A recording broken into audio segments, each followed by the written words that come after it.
बार बार हार रहे हो और कोशिश करने में पीछे नहीं हट रहे, तो फिर मेरा भोलेनाथ भी साथ देना प्रारंभ कर देता है और एक दिन तुम्हें जीता कर ही मानता है।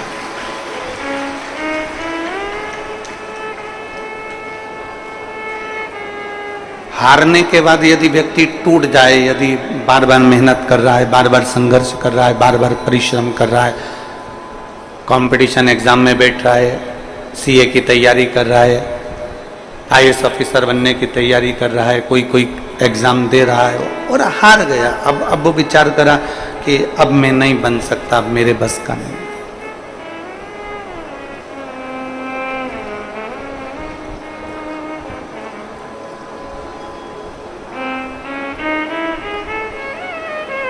कितनी बेटियां बैठी हैं यहां पर और कितने बेटे बैठे हैं यहां पर? हाथ उठाओ जरा, बेटी और बेटे जितने बैठे हैं,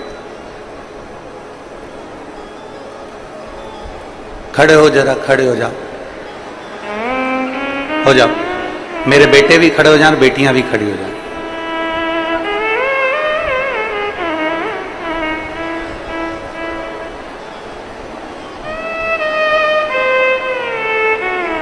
आज मैं सावन के सोमवार के दिन, सावन का दूसरा सोमवार और 72 साल के बाद ये सावन आया, आपसे केवल इतनी प्रतिज्ञा करवाना चाहता हूं कि अपनी मेहनत में कमी मत आने देना और एक दिन तुम्हें बड़े औहदे पर और ऑफिसर बनकर देखना हम भी चाहते हैं। पक्का? दोनों हाथ उठाकर हर हर। इतने नवयुवक बेटा बेटी इस कथा के पंडाल में बैठे हैं, आपसे केवल इतना चाहता हूं कि अपनी लगन और अपनी मेहनत एक इंच भी, एक अंश भी कम मत होने देना। पक्का? एक अंश अपनी मेहनत कम नहीं होना चाहिए। जितनी मेहनत हम पहले करते थे उससे 4 गुना मेहनत ज्यादा करेंगे और आने वाले समय में कंपटीशन एग्जाम में बैठकर हम आगे बढ़कर एक ना एक पद अवश्य प्राप्त करेंगे। यह हमारे भीतर का बल है। बैठिए, नमन है आपको, बैठिए। साधुता, एक इंच की कमी नहीं आना चाहिए अपनी मेहनत में, एक अंश की कमी नहीं आना चाहिए अपनी लगन में, अपनी परिश्रम में। कोई तुमसे कह दे कि तुम सीए नहीं बन सकते, कोई तुमसे कह दे कि तुम शिक्षक नहीं बन सकते, कोई तुमसे कह दे कि तुम जज नहीं बन सकते, कोई तुमसे कह दे कि तुम आईएएस ऑफिसर नहीं बन सकते, तो वो तुम्हारे लिए चैलेंज है। फिर इतनी मेहनत करना, इतने कंपटीशन एग्जाम देना, एक बार हार जाओ, 2 बार हार जाओ, 3 बार हार जाओ, पर समझ लेना अगर बार बार हार रहे हो मतलब चढ़ने का प्रयास कर रहे हो, तुम्हारी मेहनत कम नहीं हो रही, मतलब तुम जीत कर बताओगे, ये निश्चितता तुम्हारे लिए।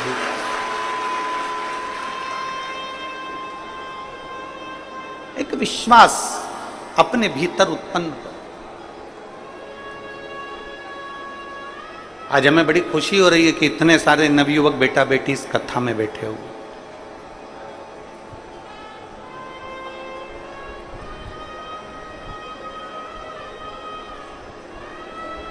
और बहुत भरोसे के साथ शिव महापुराण के सावन के महीने के दूसरे सोमवार पर यह भरोसे के साथ कहता हूं,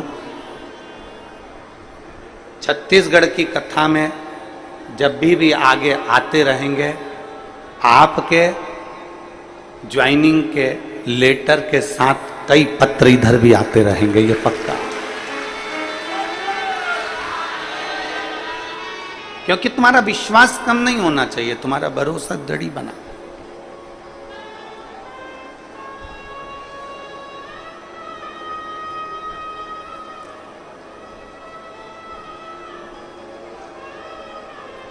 एक अच्छी लगन,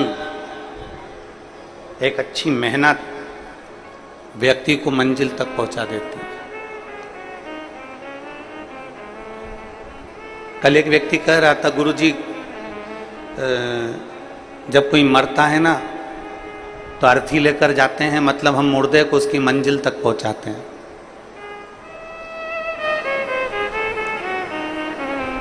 जब कोई मरता है तो हम अर्थी लेकर जाते हैं, तो मुर्दे को उसकी मंजिल तक पहुंचाते हैं। हमने उस बेटे से कहा नहीं, आप मुर्दे को मंजिल तक नहीं पहुंचाते, मुर्दा आपको मंजिल दिखाकर आता है कि यहाँ लास्ट का स्टेज है या आखिरी मंजिल। आप मुर्दे को मंजिल तक नहीं ले जा रहे, मुर्दा आपको मंजिल दिखा रहा है कि अंतिम बिंदु यहां है, आखिरी यहां पर है।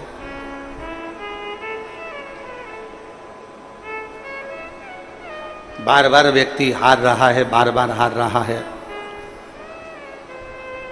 और कोशिश कर रहा है, बार बार कोशिश भी कर रहा है, तो ये पक्का है कि वो जीतेगा, वो विजय प्राप्त होगा। बस मंजिल पे चलते चलते चलते चलते कहीं तुम्हारा मार्ग ना भटक जाए, उसका ध्यान तुम्हें रखना। एक घोड़ा होता है ना, तो घोड़े को दो ऐसे चोकर चोकर उसकी आंख के पास में ऐसे लगा देते हैं। बोलो देखा तुम लोगों ने, किन देखा? घोड़े को उसकी आंख के पास में ऐसे चोकर चोकर दो पट्टे उसकी आंख के पास में ऐसा लगा देते। कारण क्या होता है कि वो घोड़ा यहां वहां ना देखे, सीधे देखे, अपनी मंजिल की ओर सीधा चले। अगर वो इधर उधर देखेगा, हरी घास यहाँ मिल गई, हरी दूबा यहाँ मिल गई, वहां खाने बैठ गया, कहीं मालूम पड़ा कि चना मिल गया, चना खाने बैठ गया, कुछ मिल गया, कुछ खाने बैठ गया, इधर देखा इधर कुछ खाने बैठ गया, आगे गया तो आगे कुछ मिल गया, तो उसने उसकी आंखों पर दो पट्टी बांध दी कि वो सीधा देखे।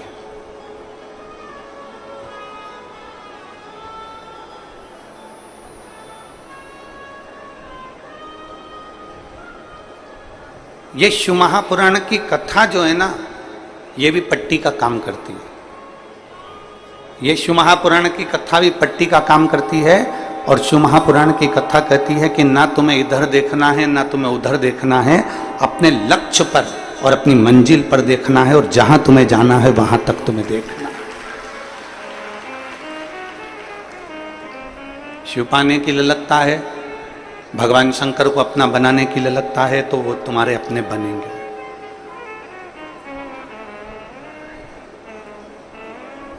एक मंजिल तक पहुंचने की ललकता है तो वो मंजिल तक पहुंचोगे। केवल तुम्हारा विश्वास जागृत होना चाहिए।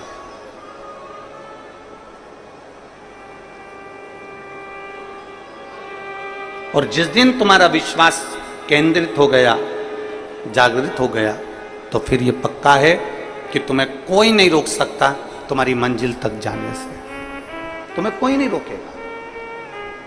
और मैंने तेरे ही भरोसे बाबा, तेरे ही भरोसे हवा बिच उड़ती जावांगी बाबा, डोर हथों छड़ना मैं कटी जावांगी, भोले मैं तेरी शंभू मैं तेरी हवा बिच उड़ती जावांगी बाबा, डोर हथों छड़ना मैं कटी जावांगी, भोले मैं तेरी पतंग।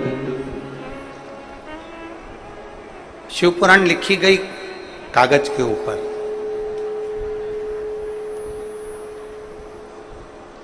गीता लिखी गई कागज के ऊपर, रामचरितमानस लिखी गई कागज के ऊपर, श्रीमद् भागवत लिखी गई कागज के ऊपर। क्यों लिखी गई?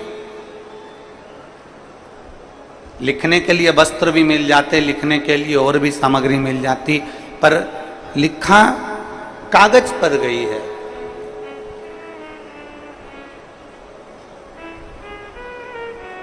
क्यों लिखी गई? अखबार भी तो कागज का ही होता है। अरे बोलो तो जम के होता है। न्यूज़ भी तो अखबार पर लिखी जाती है।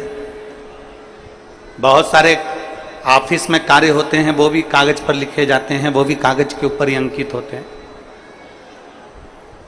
बहुत सारी बातें होती हैं जो कागज पर लिखी जाती है, पत्र भी कागज पर लिखा जाता है, ऑफिस का वर्क भी सारा कागज पर होता है, होमवर्क भी कागज पर होता है, किताबें भी कागज पर होती हैं, और अखबार की जो न्यूज़ की कथाएं हैं, कहानियां हैं, काव्य है, सब अखबार पर लिखे जाते हैं, न्यूज़ भी अखबार पर लिखी जाती है, मैगजीन भी अखबार पर कागज पर लिखी जाती है, और पुराण, शास्त्र, गीता, रामायण, ये सब कागज पर लिखे जाते हैं।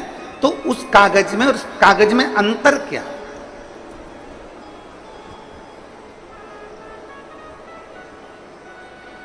उस कागज में और इस कागज में अंतर क्या?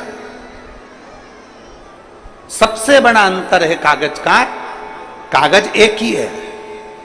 अखबार छपने वाला कागज भी एक है, मैगजीन लिखने वाला कागज भी एक है, और किताबें बनने वाला कागज भी एक है, ऑफिस में काम होने वाला कागज भी एक है, और पत्र लिखने वाला कागज भी एक है, और पुराण लिखने वाला कागज भी एक है। केवल अंतर इतना है कि बाकी के जिन चीजों पर लिखा गया वो संसार की चीजें लिखी गई, और पुराण में जो लिखा गया वो परमात्मा की चीजें लिखी गई, और जो परमात्मा की एक बार बात लिखा जाती है वो फिर कहीं फेंकी नहीं जाती, उसको संजोकर पूजन के लिए, आराधना के लिए, साधना के लिए रखा जाता है। शिव महापुराण की कथा कहती है जैसे कागज एक है, बस अंकित क्या हो रहा है वो देखा जाता है, उसी तरह संसार में सब एक जैसे पैदा हुए हो।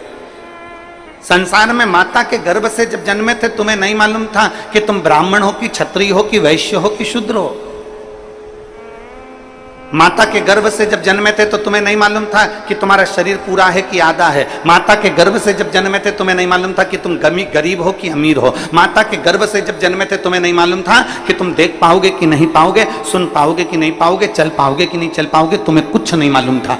भगवान जब जन्म देता है एक जैसा देता है, कागज एक जैसा रहता है, बस हमें ये अपने ऊपर निर्भर करना पड़ता है कि हमें बड़े होते होते हमें अपने दिल पर क्या अंकित करना है। हमें संसार की वस्तुओं को अंकित करना है कि परमात्मा की वस्तु को अंकित करना है। हमें किस मंजिल की ओर जाना है, हमें नीचे की ओर जाना है कि आगे की ओर जाना है, हमें किस दुकान पर जाकर बैठना है, हमें किस गुमठी पर जाकर बैठना है, हमें किसकी संगत में बैठना है। हम कहीं खाने पीने वालों की संगत में तो नहीं बैठ गए, हम कहीं मदरा पीने वालों की संगत में तो नहीं बैठ गए, हम कहीं किसी जुआरी की संगत में तो नहीं बैठ गए। यह हमारे ऊपर निर्भर करता है कि हमारी संगत कैसी है। अंकित हमें करना है। जब भगवान ने पैदा करा तब यह नहीं बताया कि तू ब्राह्मण है कि क्षत्रिय है कि वैश्य है कि शूद्र है। भगवान ने जब पैदा करा तो यह नहीं बताया कि तेरा शरीर कैसा है। परमात्मा ने तो यह देखा कि तेरा कर्म कैसा है, उस कर्म के हिसाब से तुझे जन्म दे दिया और जन्म देकर तुझे संसार में भेज दिया।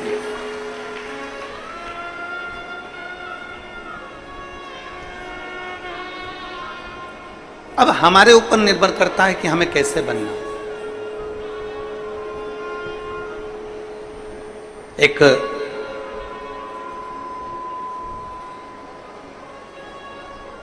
पृथ्वी के वीर योद्धाओं में श्रेष्ठ राजाओं में एक राजा हुए उत्तर भारत के, हर्षवर्धन।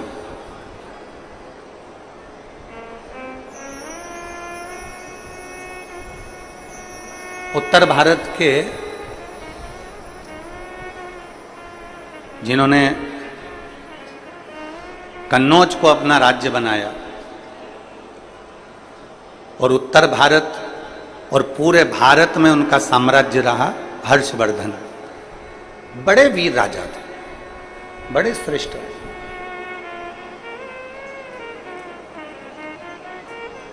केवल एक पंजाब में उनका राज्य नहीं था, बाकी के सब जगह पर उनका राज्य था, सब।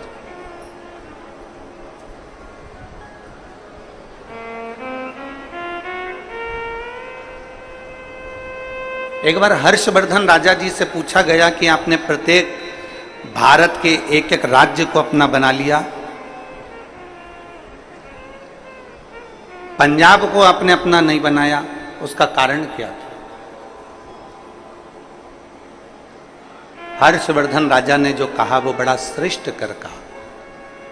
हर्षवर्धन राजा ने कहा कि पंजाब की धरा पर गुरु नानक देव जी प्रगटे और गुरु नानक देव जी ने अपनी वाणी में, अपने लेख में, अपनी गुरुवाणी में एक एक बंदे को, बंदा मतलब एक एक व्यक्ति, ईश्वर से जोड़ने का प्रयास किया।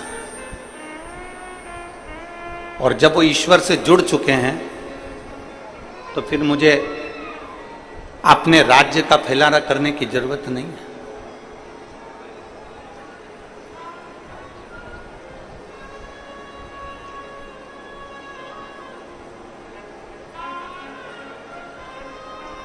भारत की भूमि के ऐसे संत गुरु नानक देव जी,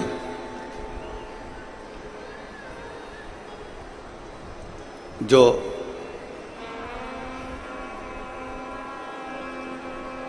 महाराष्ट्र की पवित्र भूमि पर जाते हैं, नागेश्वर में पहुंचते हैं और औंडा नागनाथ के मंदिर के बाहर बैठ जाते हैं और अपने साथ में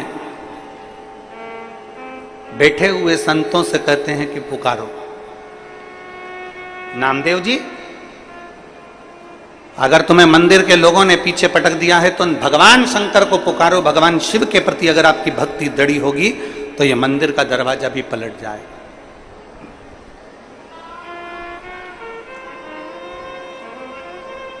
गुरु नानक देव जी के कहने पर संत नामदेव जी ने भगवान को पुकारा और भगवान देवादिदेव महादेव ने ऐसी कृपा कर दी थी कि वो नागेश्वर का मंदिर पलट दिया था। आज भी अगर महाराष्ट्र में आप दर्शन करने जाएं तो बड़ा सुंदर शिव का मंदिर है औंडा नागनाथ का। आप लोगों में से कोई गए दर्शन करने के लिए? कोई गए हो तो हाथ उठाओ जरा। गए और बहुत अच्छी बात है। कभी अगर मौका मिले महाराष्ट्र में तो औंडा नागनाथ जी का मंदिर बड़ा सुंदर। बस ये है कि वो थोड़ा मंदिर में जो शिवलिंग है वो छोटा सा नीचे की ओर है, तो थोड़ा धीरे से उसको जाना पड़ता है।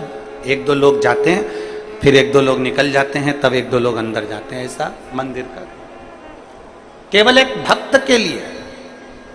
गुरु नानक देव जी के कहने पर, संत नामदेव जी के कहने पर भगवान शंकर ने अपने मंदिर का दरवाजा बदल दिया था।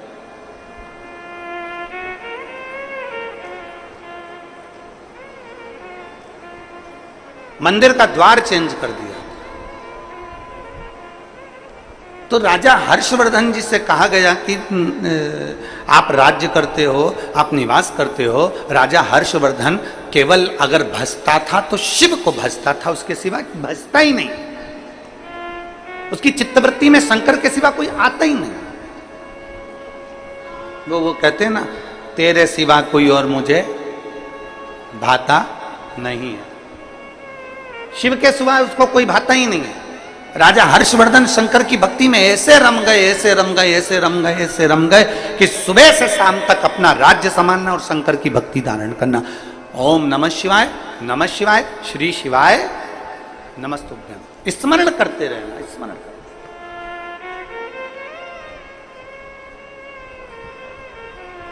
हमने इस पवित्र शिव महापुराण की कथा में सावन के महीने में आप और हमने सबने सुना। दूसरे दिन की कथा में कहा था कि सावन का महीना चल रहा है। अपने घर में अगर कोई भी आए या आप किसी से मिलें तो हमने दूसरे दिन की कथा में आप और हमने सुना था कि प्रयास करो। सावन के महीना चल रहा है, सावन का पवित्र महीना चल रहा है, श्रावण का पवित्र महीना हमारे बीच में है। 72 साल के बाद ऐसा सावन आया है जो सोमवार से सोमवार तक चलेगा। ऐसे सावन के महीने में या तो तुम्हारे घर में जो आए तो उससे शिव की बात करो, शंकर की बात करो, शिव महापुराण की बात करो, शंकर की कथा की बात करो, शिव तत्व की बात करो, पशुपति व्रत की बात करो, शंकर की लीला की बात करो। और अगर शिव की बात नहीं कर सकते तो इस सावन के महीने में शिव से बात करो। बस इतना अपने अंदर धारण करो। या तो शिव की बात करो या जम के बोलो जरा, शिव से बात। दो ऑप्शन हैं, बस इसमें से एक पकड़ लो। या तो हमें शिव की बात करना है और हम शिव की बात नहीं कर सकते तो शिव से बात करो।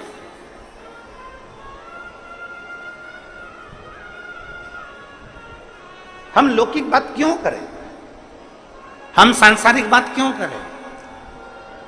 कई लोग ऐसे होते हैं जो दिन भर कथा में बैठे बैठे इसकी निंदा कर दो, उसकी निंदा कर दो, मालूम पड़े शिव पुराण तो कम सुना पाए, भागवत तो कम सुना पाए, रामायण तो कम सुना पाए, गीता ज्ञान तो कम दे पाए, मालूम पड़ा निंदा निंदा निंदा निंदा में पूरा समय निकल गया। ना, हमें किसी की निंदा ना करते हुए हमें तो केवल भगवान की, या तो शिव की बात करो या शिव से बात करो। सावन में बस इतना ही करो। आज सावन का दूसरा सोमवार है। 5 सोमवार का आपको स्मरण मालूम होगा।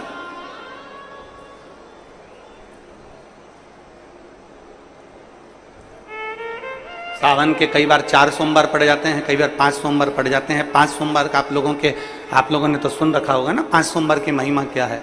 सावन के महीने के 5 सोमवार की महिमा क्या होती है, तो कहा अगर 5 सोमवार सावन के महीने में पड़ जाते हैं तो शिव पंचायत का पूरा पुण्य एक शंकर पर जल चढ़ाने से पूरा फल प्राप्त हो जाता है। शिव पंचायत श्रावण का पहला सोमवार होता है शिव तत्व का, श्रावण का दूसरा सोमवार होता है देवी तत्व का, मां दुर्गा, मां भवानी।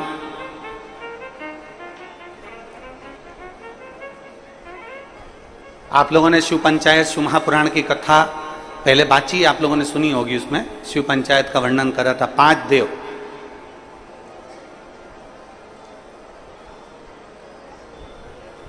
शंकर भगवान,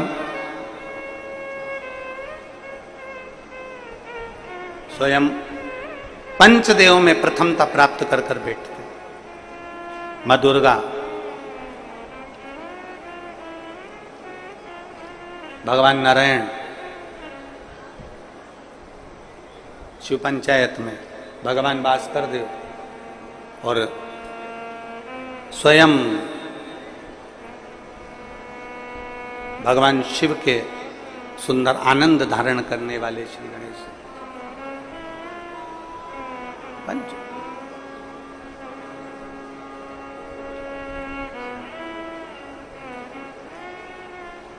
अब प्रथम में शिव, दुर्गा, नारायण, भास्कर देव, गणेश जी, ये सब भगवान शिव की पंचायत के अंतर्गत विराजमान होते हैं और ये 5 सोमवार का फल हमें प्रदान करते हैं। 5 सोमवार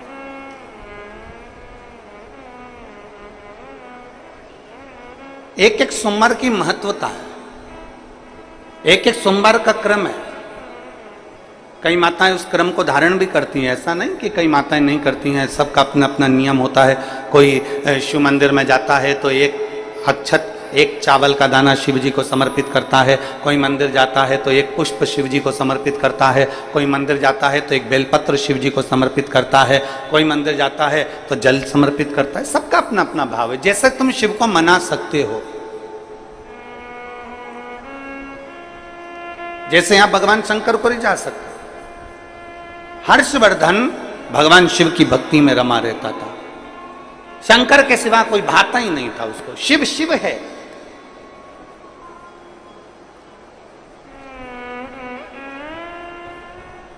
एक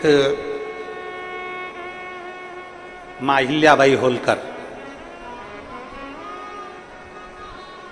और दूसरे हर्षवर्धन, तीसरे वीर शिवाजी, छत्रपति शिवाजी। छत्रपति शिवाजी ऐसे भारत के कई राजा, भारत की कई रानी, भारत की भूमि के कई महाराजा, जिन्होंने इस पृथ्वी पर अपना अखंड राज्य करा और संसार को दिया है, वो शंकर को अपना लक्ष्य बनाकर चलते थे।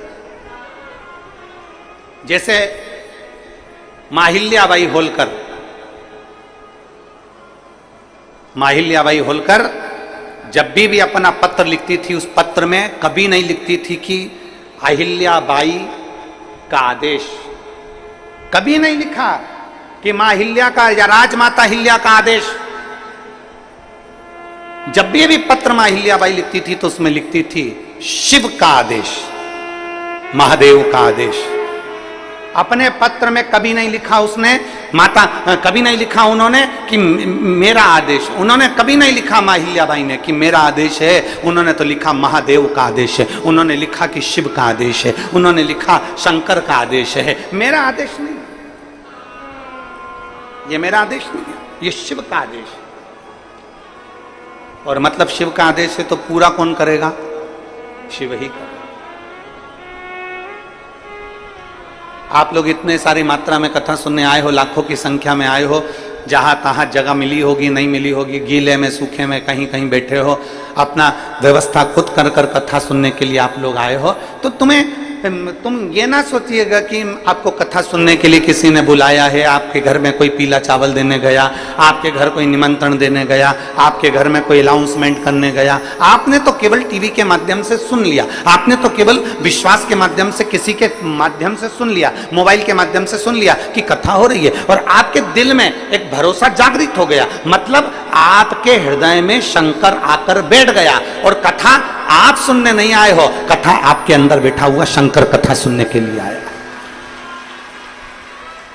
ये आदेश उसका है, अपना नहीं।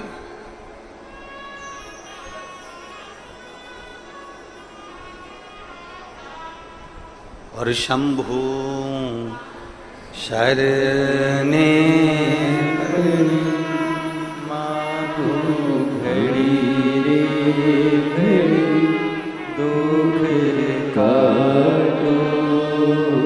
दया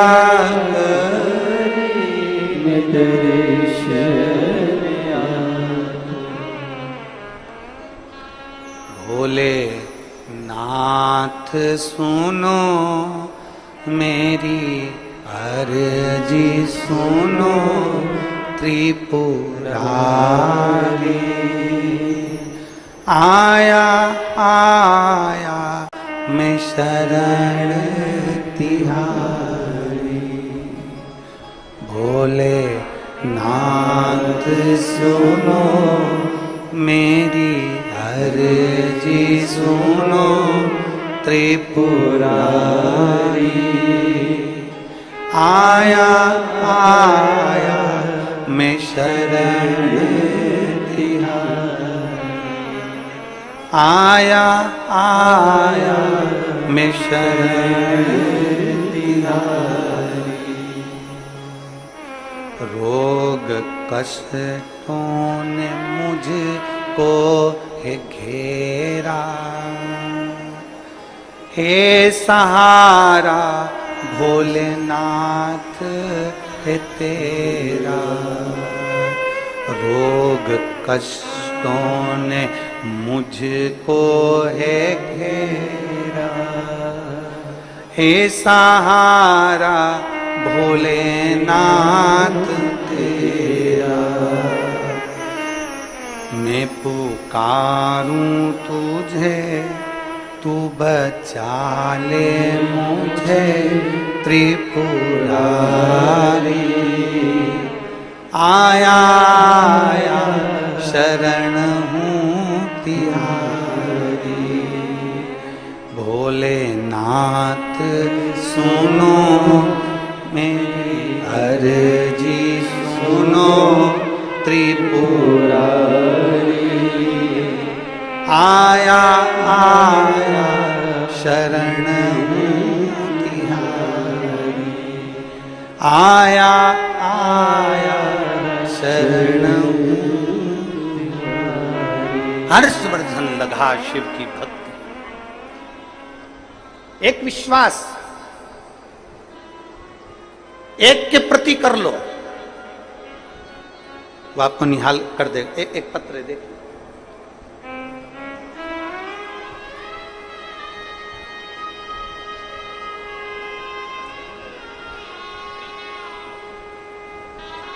मैं नीलम सिंह पति पुष्पराज सिंह जाम्बुल, जाम्बुल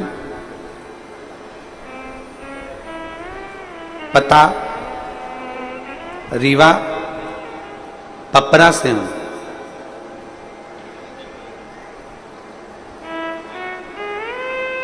कहीं बैठे हैं क्या?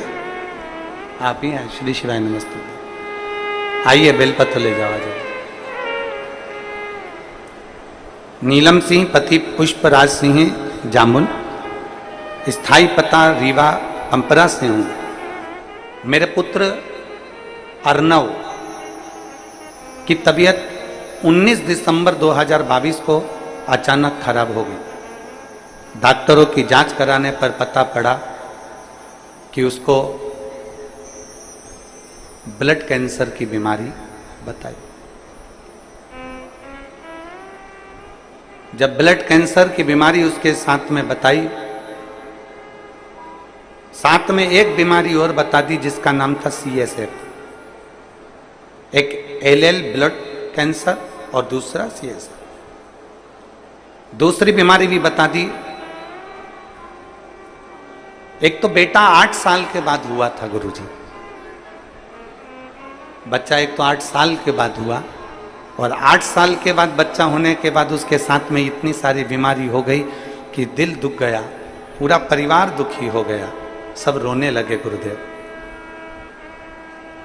तब मेरी दीदी कथा सुनती हैं और उन्होंने कथा सुनते सुनते हमको कहा कि कोई टेंशन मत ले, बता दी बीमारी, कोई बात नहीं, प्रदोष का व्रत कर, सियोर वाला महाराज कथा कहता है उसको सुनना प्रारंभ कर, और शिव जी के मंदिर में 1 लोटा जल चढ़ा और उस जल को लाकर तेरे बेटे को पिलाना प्रारंभ कर। कहा डॉक्टर के हिसाब से तो मेरा बेटा बचने का नहीं है, डॉक्टर ने कह दिया कि मुश्किल है, और तू कह रही है कि अब कथा में मन लगाऊं, तो ऐसी बीमारी होने के बाद कौन मां का दिल कथा में लगता है, तू तो लग। गुरुदेव पिताजी को सीहोर भेजा रुद्राक्ष लेकर आने के लिए, और पिताजी सीहोर गए।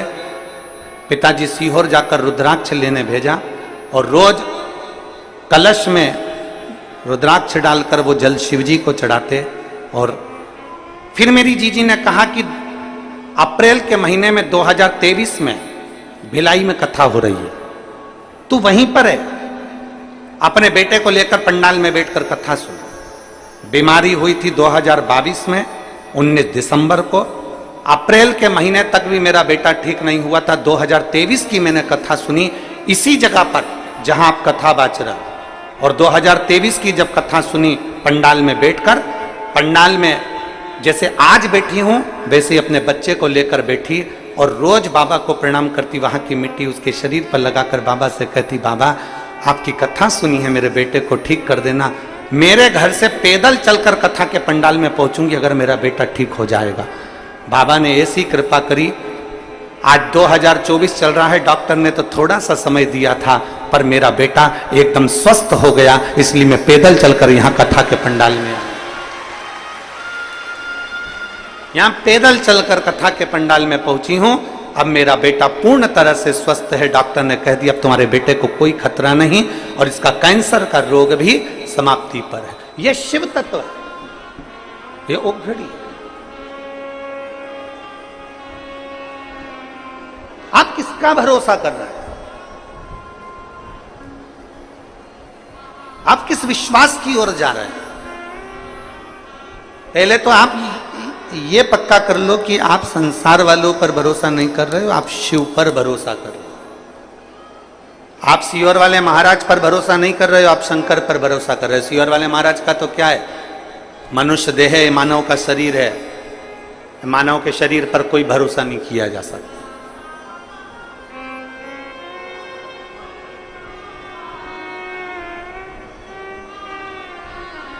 मानव शरीर पर क्या भरोसा करो, मनुष्य शरीर पर क्या भरोसा करना।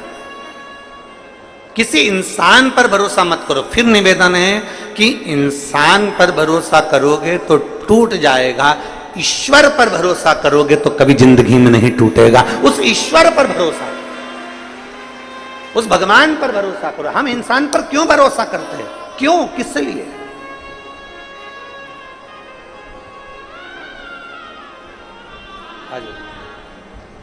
आ जाओ।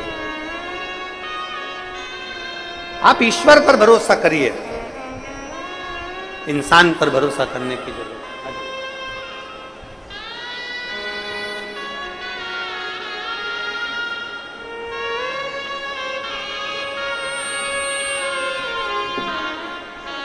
ठीक है बेटा,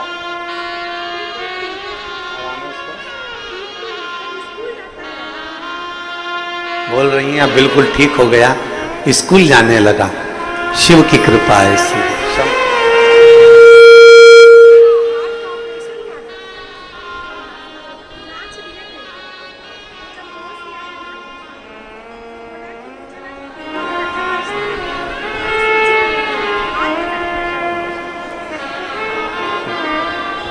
एक बेटे को शिव तत्व है, शंभु ओघड़ी, उसका भरोसा, उसकी दृढ़ता, इंसान पर करा गया विश्वास, इंसान पर करा गया भरोसा टूट जाता, पर ईश्वर पर करा हुआ भरोसा कभी नहीं टूटता, कभी।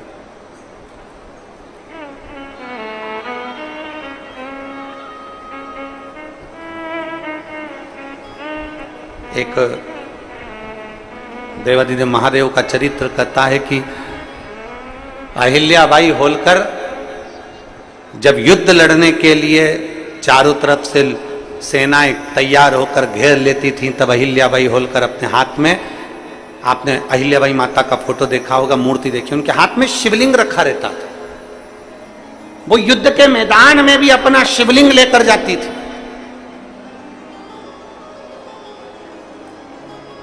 वो घर से निकलती तो अपने शंकर के शिवलिंग को साथ लेकर जाती थी।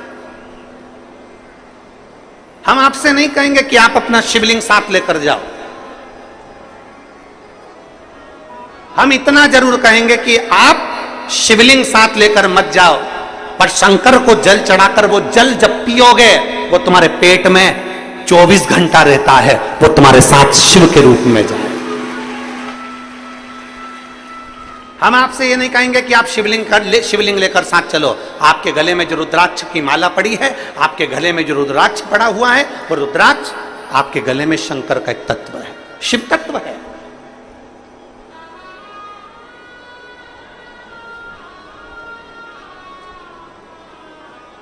आप शिवलिंग साथ लेकर मत जाओ, पर शंकर के चढ़े हुए जल को यदि अपने ऊपर छींट भी लेते हो तो उसका भी फल है हमारे, उसका भी।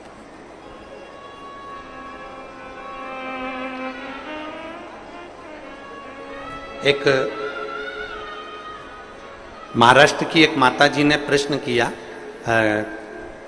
सीहोर ऑफिस में व्हाट्सएप पे कि गुरुजी से एक बात पूछना कि हमारे महाराष्ट्र में तो सावन अभी चालू होगा, अभी हमारे महाराष्ट्र में सावन चालू नहीं हुआ, क्योंकि वो 15 दिन बाद चालू होता है महाराष्ट्र में सावन।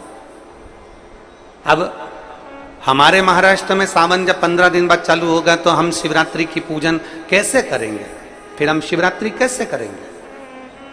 तो हमारा निवेदन है संपूर्ण मराठियों से, संपूर्ण महाराष्ट्र में निवास करने वालों से, और जिन जिन के यहाँ अभी सावन अभी चालू नहीं हुआ उनसे भी निवेदन है, अगर 2 अगस्त को पूजन कर भी लोगे ना तो कुछ घटेगा क्या? अरे बोलो तो जम के, नहीं घटेगा ना, वो तो शिव की आराधना है, शंकर की पूजन है। आप तो ये मानकर चलो ना कि हम शिव को भज रहे हैं, और शंकर को भजने के लिए कोई मुहूर्त, कोई समय, कोई दिन, कोई पल, कोई घड़ी नहीं। शंकर को पाने के लिए तो बस तुम दिल से जिस दिन पुकारोगे शंकर तुम्हारे सामने हो। शिव को दिल से पुकार लो, वो तुम्हारे सम्मुख में होगा।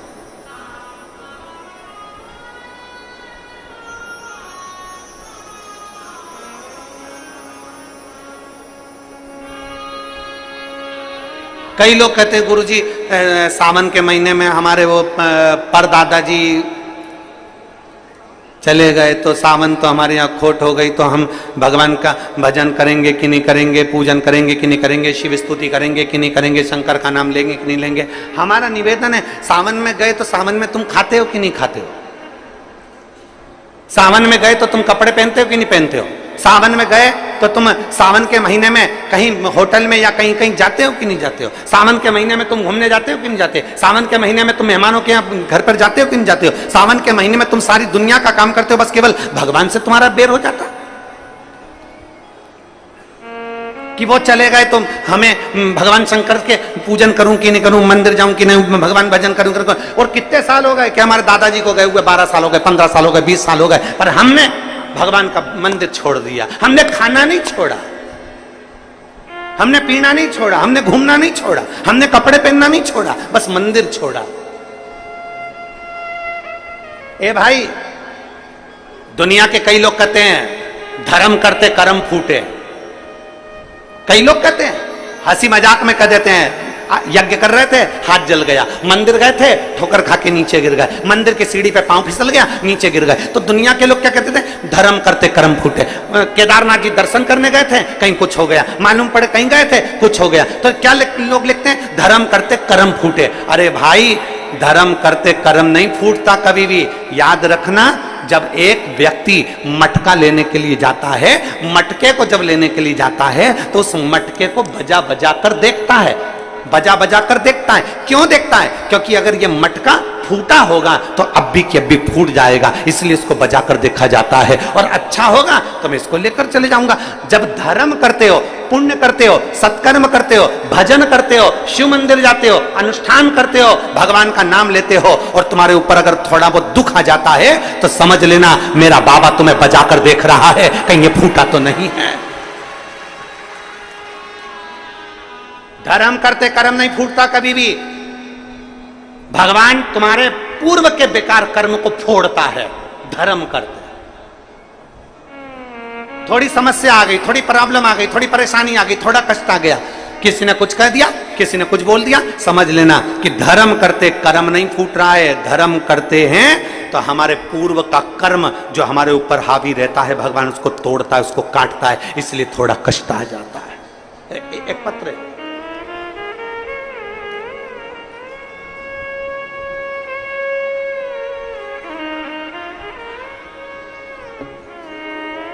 मैं पूनम मौर्य, पति जितेंद्र मौर्य, ग्राम पाटन भिलाई की रहने वाली हूं।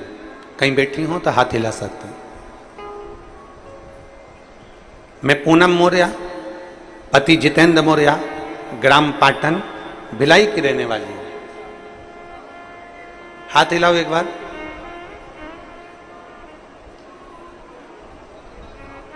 आई हैं क्या? आई हैं?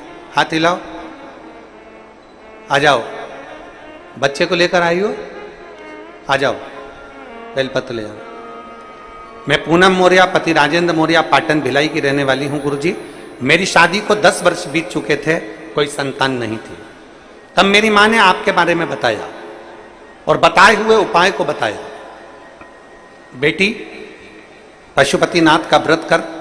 सीहोर वाले गुरुजी कहते हैं कि पशुपतिनाथ का व्रत करने से सभी मनोकामना पूर्ण होती है। तब मैंने पशुपति व्रत किया 2 बार, लेकिन फल नहीं मिला। मैंने 2 बार पशुपति व्रत करा पर मेरे को फल नहीं मिला। फिर तीज का व्रत आया, तब मेरी मां ने टीवी में आपके द्वारा फुलहरे का वर्णन सुना। आप कहते हो कि हरतालिका तीज के दिन जिस मंदिर में फुलेरा नहीं बंधा हो उस मंदिर में जरूर फुलेरा बांधो, मन की कामना पूरी होती है। 5 फुलेरे का दर्शन अवश्य करो, मन की कामना पूरी होती है। मैंने 5 फुलेरे का भी दर्शन करा, एक मंदिर में फुलेरा भी बांधा। तब मेरे बाबा ने मेरी विनती स्वीकार कर ली। तब मेरा 10 साल के बाद 9 मार्च 2023 को मेरा गर्भ ठहर गया। 9 मार्च 2023 को मेरा गर्भ ठहरा, लेकिन 3 महीने पर मुझे ब्लीडिंग होना प्रारंभ हो गया। फिर हमने डॉक्टर को दिखाया तो डॉक्टर ने कहा कि बच्चेदानी में एक बड़ी गठान हो गई है। वो बड़ी गठान होने के कारण बस तुम्हारी ये तकलीफ हो रही है, बच्चे को ना रखिए। तब मेरी मां सीहोर गई, वहां से रुद्राक्ष लाई और मुझे दिया, जिसे रोज तांबे के लोटे में रुद्राक्ष को गलाती, बाबा को चढ़ाती और उसी जल को पी लेती। फिर गुरुजी, हमारे घर 17 नवंबर 2023 को भोलेनाथ की कृपा से बेटे ने जन्म ले लिया। पुत्र रत्न की प्राप्ति हो। पर 17 नवंबर 2023 को बेटा तो हो गया गुरुदेव, 10 साल के बाद मुझे औलाद तो बाबा ने दे दी गुरुदेव, पर वो बच्चा ना तो देखता था ना सुनता था, आंखों से भी अंधा था और कान से भी बहरा था। ताली बजाते बच्चा नहीं देखता, आंखों से उसे दिखाई नहीं देता। डॉक्टर को फिर दिखाने के लिए हम उस बच्चे को हॉस्पिटल लेकर गए तो डॉक्टर ने कह दिया ये बच्चा जिंदगी भर ना सुन सकता है ना देख सकता है। इतना दिल दुखा कि मेरे महादेव ने तो 10 साल बाद मुझे औलाद दी और वो भी अंधी और बहरी दी। तब आपने अपनी कथा में एक दिन कहा एकांतेश्वर महादेव के मंदिर जाओ, जो एकांत में शिवलिंग है उस पे जल चढ़ाओ, एक दुर्वा चढ़ाओ, एक बेलपत्र चढ़ाओ, वहां की भूमि की रच को साफ कर आओ। हम अपने बच्चे को लेकर एकांतेश्वर मंदिर जाने लगे। डॉक्टर ने तो सर्टिफिकेट दे दिया कि ये बच्चा अंधा रहेगा और बहरा रहेगा जिंदगी भर। हमने शंकर का पीछा नहीं छोड़ा गुरुजी, और बच्चे को लेकर एकांतेश्वर महादेव के मंदिर जाना चालू कर दिया। जो मंदिर एकांत में मिलता था वहीं बैठ जाते, शंकर का चढ़ा हुआ जल बेटे की आंखों पर और कानों पर लगा देते, बच्चे के कान में श्री शिवाय नमस्तुभ्यम बोलते, बच्चे की आंख पर हाथ फेरते, श्री शिवाय नमस्तुभ्यम बोलते। और बाबा की ऐसी कृपा हुई कि डॉक्टरों की रिपोर्ट भी पूरी नेगेटिव हो गई और मेरा बच्चा देखना भी चालू हो गया और सुनना भी चालू हो गया।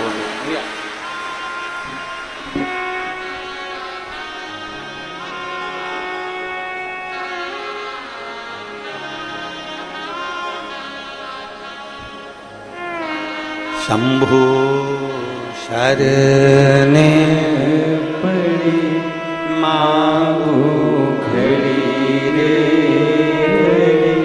दुख काटो दया करी दर्शन आपो।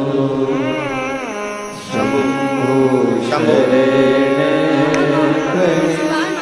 मांगो घड़ी रे घड़ी दुख काटो दया करी दर्शन आपो। दया करी दर्शन आपो। अब देखता भी है, सुनता भी है, और दीदी कह रही हैं डॉक्टर ने तो कह दिया था कि ये कभी देखेगा नहीं और सुनेगा नहीं। जब हम उसी डॉक्टर के पास लेकर गए तो डॉक्टर भी आश्चर्य में है कि ये देखना और सुनना कैसे चालू कर दिया। शिव तत्व है। 10 साल बाद उसने दिया, किसकी सामर्थ्य था? 10 वर्ष के बाद वो देने वाला है, और जब 10 वर्ष के बाद उसने दिया है फिर निवेदन है, शरीर उसका है, दिल उसका है, मन उसका है, चित्त उसका है, परिवार उसका है, घर उसका है, दुकान नौकरी सब उसकी है। हम तो केवल उसके आश्रित होकर जी रहे हैं और दिन रात जय महाकाल के रहे हैं। हम उसके आश्रित होकर जी रहे हैं और दिन रात जय महाकाल कह रहे हैं। हमारा है क्या? उसके आश्रित रहना है।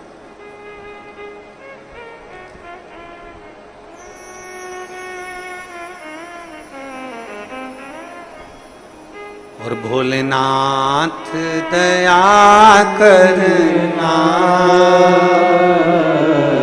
मैं तेरे भरोसे हूँ। मेरे बाबा दया करना, मैं तेरे भरोसे हूँ। ना घर के भरोसे हो, ना परिवार के भरोसे हो, ना घर के भरोसे हो, ना परिवार के भरोसे हो। मेरे बाबा दया करना, मैं तेरे भरोसे हूँ। भोले बाबा दया करना, मैं तेरे भरोसे हूँ। हम क्यों ना उसके आश्रित हो। हमारी सबसे बड़ी गलती होती है कि हम इंसान पर भरोसा करते हैं। अरे वो गुरुजी बहुत अच्छे हैं, अरे वो गुरुजी बहुत अच्छे हैं, नारियल देंगे काम हो जाएगा, भभूति देंगे काम हो जाएगा, बेल देंगे काम हो जाएगा, दाना देंगे काम हो जाएगा, सिर पे हाथ रख देंगे काम हो जाएगा। ना ना ना, हम गलती करते हैं कि इंसान पर भरोसा करते हैं। हमने सबसे बड़ी गलती आज तक करी है, पूरी जिंदगी में यही गलती करते हैं। कभी इस पे भरोसा कर लेते हैं, कभी उस पे भरोसा कर लेते हैं, कभी उस पे भरोसा कर लेते हैं। हम शिव पर भरोसा क्यों नहीं करते? हम ईश्वर पर भरोसा क्यों नहीं करते?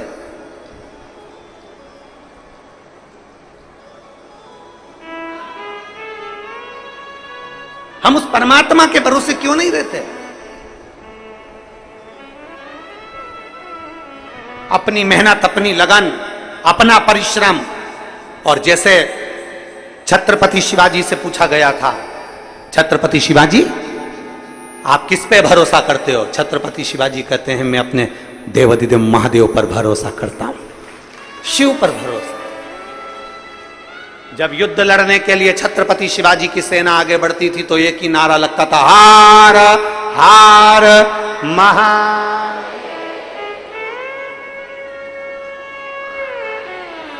एक शब्द निकलता था युद्ध के मैदान में, हर हर महादेव। ये छत्रपति शिवाजी महाराज ने दिया था, ये छत्रपति शिवाजी महाराज ने दिया कि युद्ध के मैदान में लड़ने जा रहे हैं तो शिव का नाम लेकर।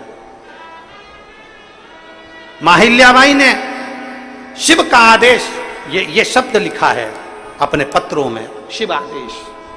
यहां इंसान का आदेश नहीं चलता, शिव का आदेश चलता।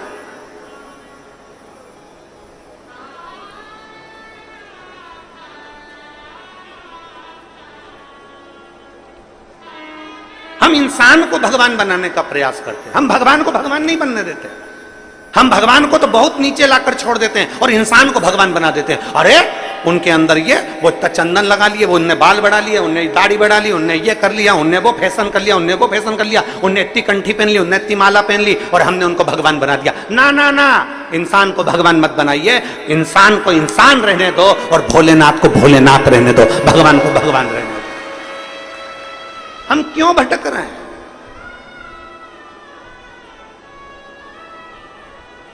हम क्यों भटके? हम पहचानते नहीं है देवाधिदेव महादेव को।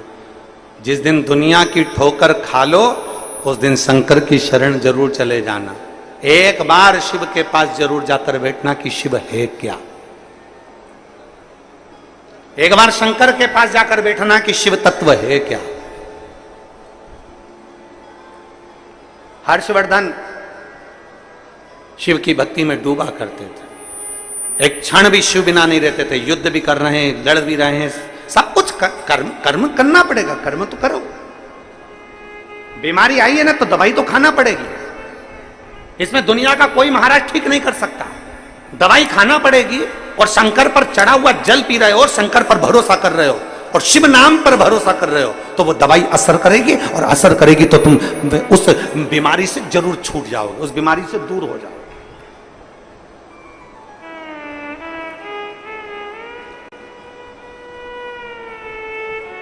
अरे दुनिया का कोई महाराज ऐसा बता दो जिसको तकलीफ हुई हो, बीमारी आई हो और वो ऐसे ही ठीक हो गया ना। दवाई तो लेना पड़ेगी, पर उस दवाई में भी विश्वास की जरूरत है। जिस डॉक्टर ने दवाई दी है, यह मान कर लेना कि वो शंकर का एक रूप है और ये मुझे ठीक कर सकता है। दवाई लेते समय तुम्हारे भीतर विश्वास होना चाहिए कि मैं कुंदकेश्वर महादेव का नाम ले रही हूं, मैं एक दिन ठीक होकर मानूंगी, ये पक्का है कि मैं ठीक हो जाऊंगी। ये विश्वास है हमारा। बोल बम का नारा है। हम शंकर के दरवाजे पर क्यों जाते हैं? हम कांवड़ चढ़ाने क्यों जाते हैं? हम शिवजी पर कांवड़ का जल चढ़ाने क्यों जाते हैं? अभी अभी सीहोर में देख लो, महाकाल में देख लो, बाबा बैद्यनाथ जी में देख लो, बाबा धाम में देख लो, तुम्हारे छत्तीसगढ़ के कई शिव मंदिरों में देख लेना, हरिद्वार देख लो, नीलकंठ देख लो, चाहे काशी देख लो, सारी दुनिया में कांवड़ चढ़ रही है। सीहोर जाओ तभी पूरे महीने बाबा की कांवड़ चढ़ती है सीहोर में। सीवन नदी का लोग जल भरते हैं और माँ सीवन का जल भरकर कुबेरेश्वर धाम तक कांवड़ लेकर जाते हैं। लोग स्टेशन पर जैसे ही उतरते हैं, उतरते से ही पहले कुबेरेश्वर धाम नहीं जाते, सीधे सीवन नदी के तट पर जाते हैं, नदी चौराहे, वहां से जल भरेंगे सीवन नदी का और वहां से पैदल चल देंगे बेग टांग टांग के कांवड़ लेकर। किसी इंसान के पास नहीं जा रहा है, कांवड़ का जल लेकर किसी मनुष्य के पास नहीं जा रहा है, कांवड़ का जल लेकर किसी मनुष्य के पास, किसी महाराज के पास नहीं जा रहा है। कांवड़ का जल लेकर, एक विश्वास को लेकर वो शंकर के पास जा रहा है।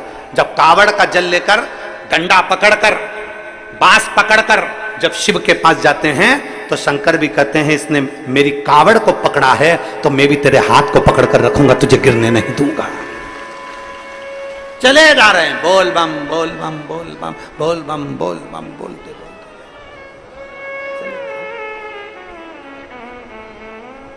चले जा रहे हैं, शिव का नाम लेते चले जा रहे हैं।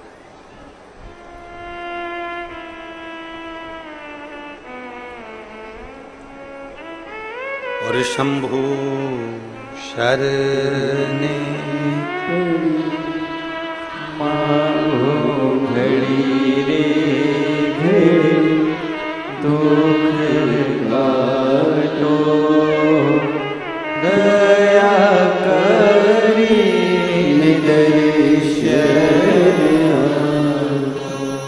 चले जा रहे हैं भगवान का नाम लेते लेते सीहोर की पवित्र धरा पर, कुबेरेश्वर बाबा की भूमि पर चले जा रहे, चले।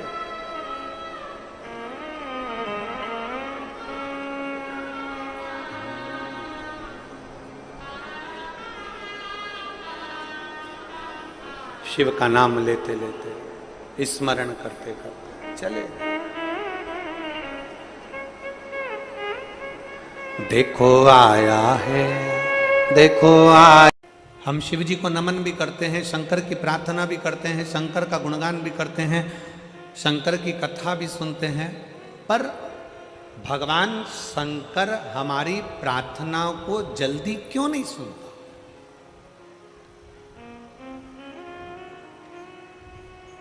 हम जो प्रार्थना करते हैं उसका फल हमको जल्दी क्यों नहीं मिलता?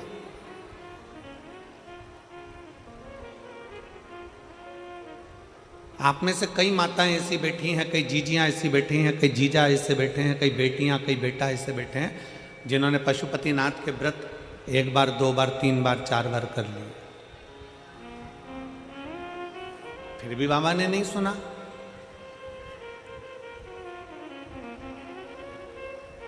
एलईडी चालू करवाओ।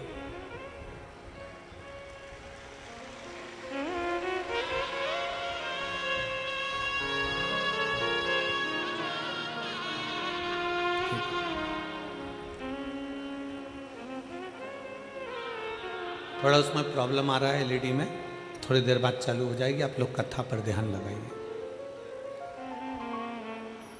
वो दीदी ने कहा कि गुरुजी शंकर भगवान के मंदिर जाते हैं, एक लोटा जल चढ़ाते हैं, प्रार्थना करते हैं, भगवान शिव की स्तुति करते हैं, पर शिव हमें फल तुरंत क्यों नहीं देते?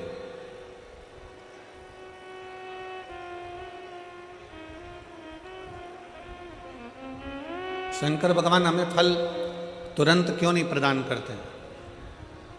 हमने उस बहन से एक बात कही कि जीजी तू भगवान को धन्यवाद दिया कर कि अच्छा हुआ तूने फल देने में देरी करी।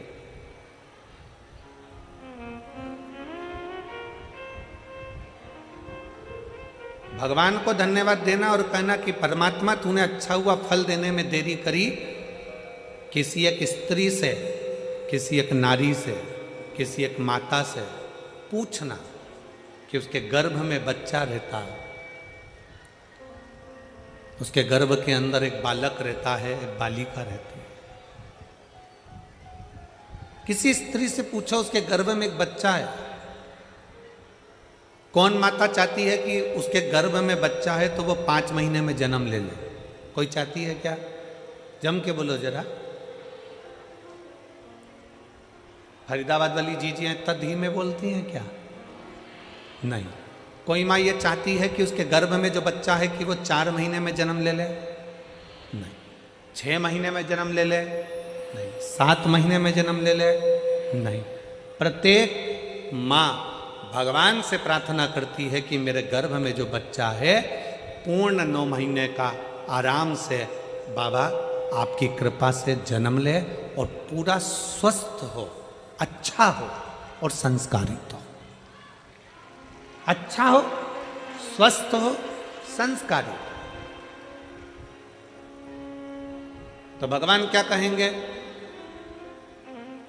अगर अच्छा बच्चा चाहिए, स्वस्थ बच्चा चाहिए तो कम से कम 9 महीना गर्भ में उसको रहना पड़ेगा। उसको 9 महीना गर्भ में रहना पड़ेगा। 9 महीना अगर वो गर्भ में रहेगा, 9 महीना अगर गर्भ धारण कर कर रहोगी, थोड़ा समय लगेगा, थोड़ी देरी लगेगी, पर फल अच्छा मिलेगा। वृक्ष कहता है मुझ में फल लगा है, थोड़ा पकने दो, थोड़ी देरी होने दो, फल अच्छा मिलेगा। अगर तुम्हारी बात शंकर भगवान सुनते हैं, तुम प्रार्थना करती हो, 1 पशुपति व्रत करा, 2 पशुपति व्रत करा, 3 बार पशुपति व्रत करा, भगवान शंकर ने नहीं सुना। शंकर जी के मंदिर में जल चढ़ाते चढ़ाते तुम्हें 3 महीना, 4 महीना, 6 महीना हो गया, 1 साल हो गया, 2 साल हो गया, 3 साल हो गया, शंकर भगवान ने नहीं सुना, तो भगवान शंकर को धन्यवाद देना कि हो सकता है तो मुझे बहुत अच्छा फल देना चाहता है, इसलिए थोड़ी देरी कर रहा है। मैं जानती हूं कि तू मुझे अच्छा देगा।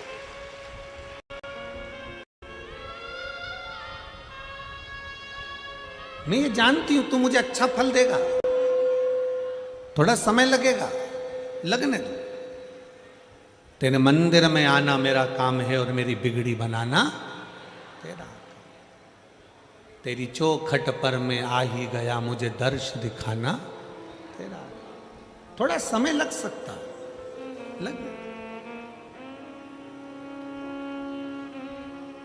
आप भजन में अपना मन लगाइए, आप शंकर के मंदिर में 1 लोटा जल चढ़ाइए, थोड़ा समय लग जाए। लोटा भर के जल चढ़ाने में थोड़ा समय लग सकता है, पशुपति व्रत करने में थोड़ा समय लग सकता है, थोड़ा समय तुम्हारा जा सकता है, पर भगवान के शंकर के ऊपर, भगवान की शिव महापुराण के ऊपर एक विश्वास को पक्का रखना, तो ये निश्चित है थोड़ा समय जरूर लगेगा, पर फल इतना अच्छा मिलेगा कि वो फल की गणना कोई नहीं कर सकेगा। इतना अच्छा, इतना असर।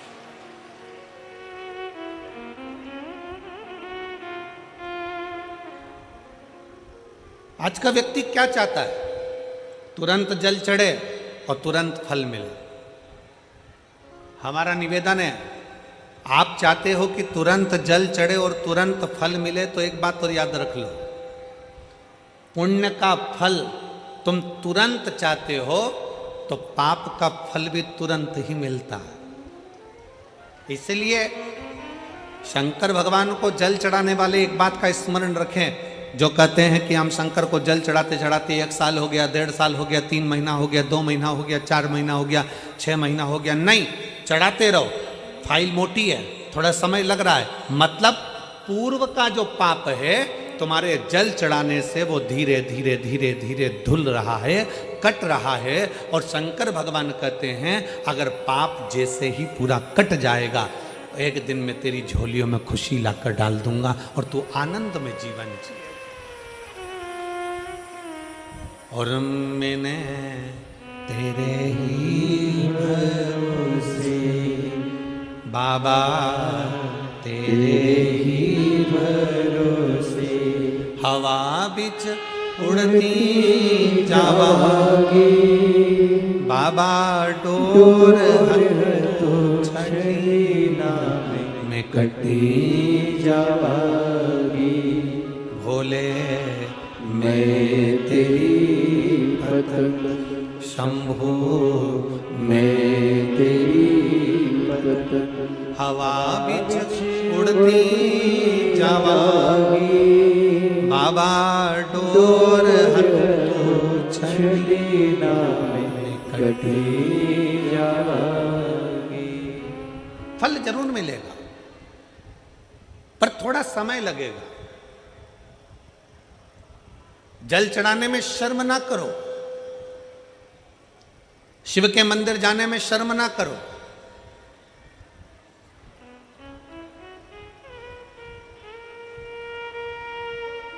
कितना भी पैसे वाले हो, कितने भी करोड़पति हो, कितने भी धनपति हो, तुम्हारे घर में 25 नौकर लगे हो, तुम्हारे घर में 50 नौकर लगे हो, पर तुम्हारे नजदीक में अगर कहीं शिव महापुराण की कथा कुबेरेश्वर बाबा की कृपा से हो रही हो और कुबेर भंडारी अगर कथा कर रहा हो, तो ये विचार कर कर जाना कि मेरे धन दौलत तो एक तरफ, एक बार मुझे पंडाल में बैठकर बाबा की कथा कर तत्व ग्रहण करना है, वो अपनी तरफ।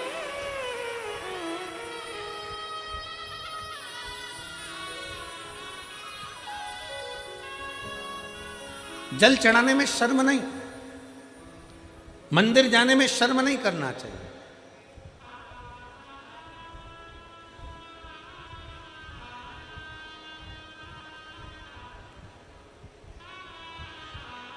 बड़ा मन दुखता है कभी कभी देखकर। सिख पगड़ी बांधता है तो अपने आप को गर्व महसूस करता है,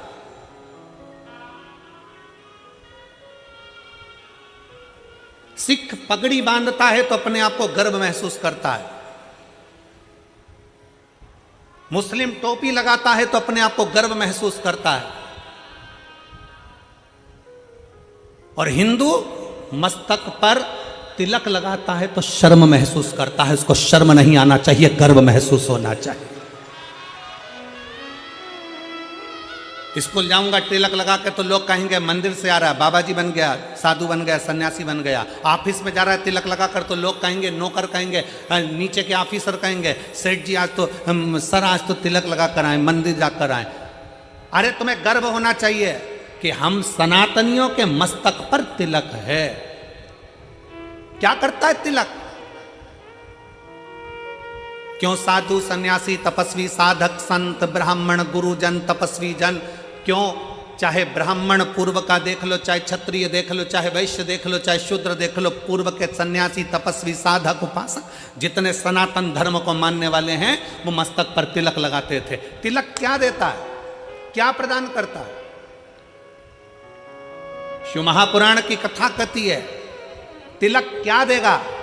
कभी ट्रेन में सफर कर कर देखना और माथे पर तिलक लगाकर ट्रेन में सफर कर कर देखना, ट्रेन की सीट भरी पड़ी होगी, अगर तुम्हारे मस्तक पर तिलक लगा होगा तो थोड़ा न थोड़ा खसक कर लोग तुम्हें बिठा ही देंगे उस तिलक के बल पर। जब तिलक ट्रेन में सीट दे सकता है, जब तिलक बस में जगह दे सकता है, तो मस्तक का तिलक एक ना एक दिन तुम्हें परमात्मा का दर्शन भी करा ही देगा, ये निश्चित है। तिलक लगाने में गर्व महसूस करिए, त्रिपुंड लगाने में गर्व महसूस करिए, मस्तक पर तिलक लगाने में एक गर्व की अनुभूति होना चाहिए।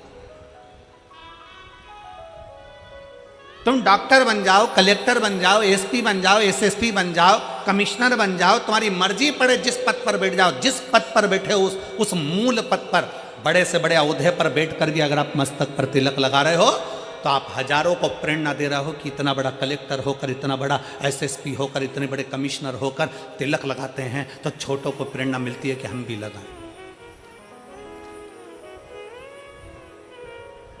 एक गर्व उत्पन्न होता है, एक गर्व महसूस होता है। और कितना गर्व होता होगा, भारत के प्रधानमंत्री जब केदारनाथ जी में जाकर त्रिपुंड लगाते होंगे भारत के प्रधानमंत्री जब काशी में जाकर त्रिपुंड लगाते होंगे, भारत के प्रधानमंत्री भी जब गले में रुद्राक्ष की माला पहनते होंगे, तो कितने सनातनियों को जागृत करते होंगे कि कोई सनातनी है जो तुम्हें जगा रहा है। वो त्रिपुंड लगाकर मस्तक पर तुमसे ये नहीं कहेंगे कि तिलक लगाओ, वो गले में रुद्राक्ष की माला पहनकर तुमसे नहीं कहेंगे प्रधानमंत्री जी की गले में रुद्राक्ष की माला पहनो, पर वो मस्तक पर त्रिपुंड लगाकर गले में रुद्राक्ष की माला पहनकर लाखों करोड़ों को एक मार्गदर्शन करेंगे कि जब मेरे जैसा इतना ऊपर बैठने वाला भी किसी से डरता नहीं और मस्तक पर त्रिपुंड और तिलक लगा सकता है, तो तुम किससे डरते हो? तुम भी अपनी जिंदगी सहजता से जियो। तुम किससे डरते हो?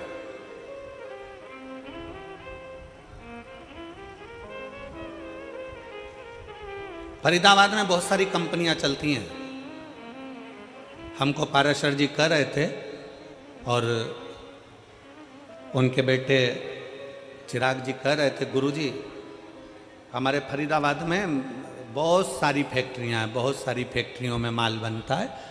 जब चिराग मिलने के लिए हाथ उड़ाए थे तब कह रहे थे कि गुरुजी बहुत सारी फैक्ट्रियां फरीदाबाद में चलती, बहुत फैक्ट्रियां, जितनी फैक्ट्री में घूमना है घूम लो, सब फैक्ट्री में जो भी माल बनता है उसमें कंपनी का नाम लिखा रहता है। क्यों बेटा चिराग, सही है पाराशर जी? जितनी कंपनियों में माल बनता है उसमें कंपनी का ट्रेडमार्क लगा रहता है, ब्रांड लिखी होती है कि इस कंपनी का माल है। ये तिलक क्या है? इससे भगवान को भी मालूम पड़ जाता है कि कौन सी कंपनी का माल है। ये भी तो कंपनी का माल है, किस कंपनी को ये भी तो मालूम पड़ना चाहिए। मस्तक का तिलक हमें गौरव महसूस होना चाहिए, मस्तक का तिलक हमें एक आनंद की अनुभूति कराना चाहिए, आनंद की अनुभूति। शिव महापुराण की कथा कहती है, वो जीजी ने जब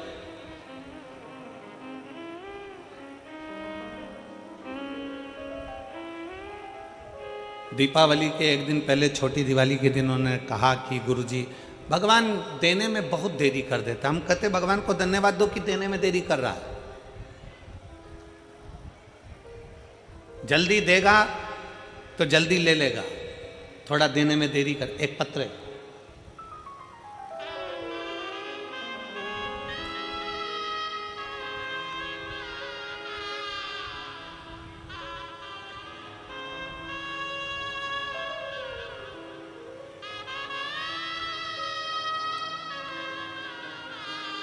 मैं कैलाश तहसील छेगुआ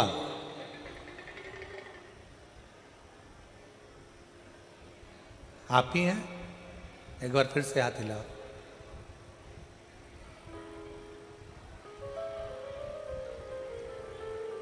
आ जाइए, एक बेलपत्र ले जाइए, आ जाइए। एक बार वापस हाथ हिलाओ। ठीक है, आ जाइए।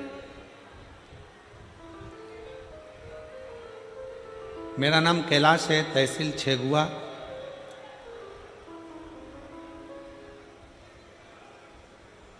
जिला खंडवा का रहने वाला हूं। मेरा बेटा आयुष जो नीट की MBBS डॉक्टर की तैयारी कर रहा था, कुछ कारणों से 2 साल से लगा हुआ था पर नहीं हो पाया।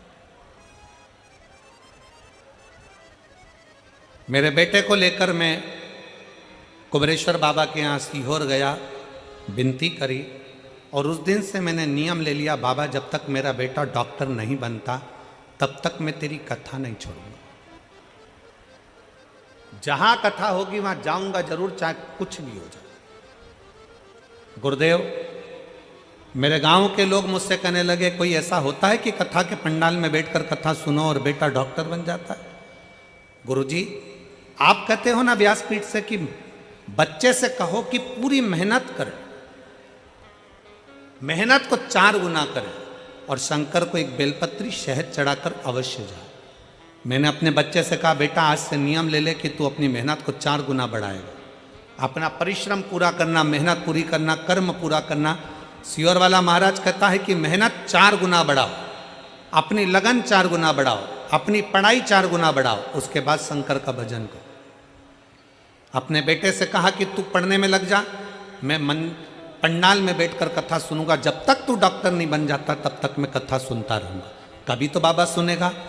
गुरुजी सीहोर से नियम चालू करा, कथा सुनते सुनते सुनते सुनते सुनते सुनते 15 कथा हो गई, और 15 कथा हुई और आज मेरा बेटा डॉक्टर हो गया। मैं बाबा को धन्यवाद देने के लिए आया। 15 कथा मैं क्रमशः सुनता रहा और मेरे बेटे का नीट में MBBS के अंतर्गत वो पास हो गया और उसको सरकारी कॉलेज भी मिल गया, और सरकारी कॉलेज मिलने के साथ में आज मेरा बेटा डॉक्टरी की पढ़ाई कर रहा है। मैं शिव जी को धन्यवाद देने के लिए। एक लाइन अच्छी लिखी है, आप और हम गुनगुनाते। मेरे बाबा तेरी नौकरी सबसे बढ़िया है, सबसे खरी। भोले बाबा तेरी नौकरी सबसे बढ़िया है, सबसे खरी। तेरे दरवाजे की चाबी सबसे बढ़िया है, सबसे खरी। जब से तेरा गुलाम हो गया, तब से मेरा भी नाम हो गया। जब से तेरा गुलाम हो गया, तब से मेरा भी नाम हो गया। एक बार जोरदार ताली बजाओ। कह रहे हैं आस छोड़ दी थी बच्चे ने, पर विश्वास पूरा रखा। आज मेरी 15 कथा हो गई और मेरा बेटा का डॉक्टर में सिलेक्शन हो गया। मैं बाबा मिल गई मुझे को चौखट तेरी, सबसे बढ़िया है, सबसे खरी। भोले बाबा तेरी नौकरी सबसे बढ़िया है, सबसे खरी। एक विश्वास, एक भरोसा, एक दृढ़ता। लोग कहते हैं कि पंडाल में बैठकर कथा सुनने से क्या होता है। हम कहते हैं एक बार दिल से तो सुनकर देखो, दिखावे से नहीं। ये मेरी हरियाणा की जीजी और मेरे हरियाणा के जीजाओं, मेरी बेटियों, मेरे बेटाओं, मेरी माताओं, मेरे भाई, दिखावे से नहीं। 5 दिन की शिव महापुराण की कथा है। 4 तारीख से चालू हुई, 8 तारीख को विराम हो जाएगी, फिर 11 तारीख से 17 तारीख तक उत्तर प्रदेश पीलीभीत में प्रारंभ हो जाएगी। दोपहर में 2 बजे से 5 बजे तक वहां कथा चलेगी।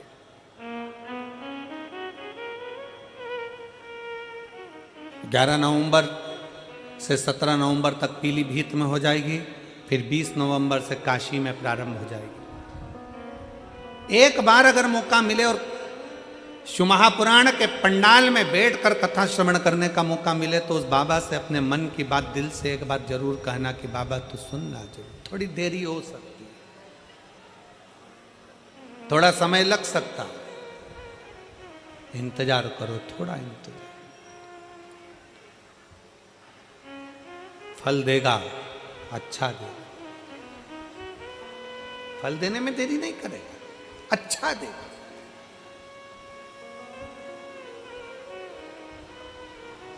थोड़ा इंतजार करो।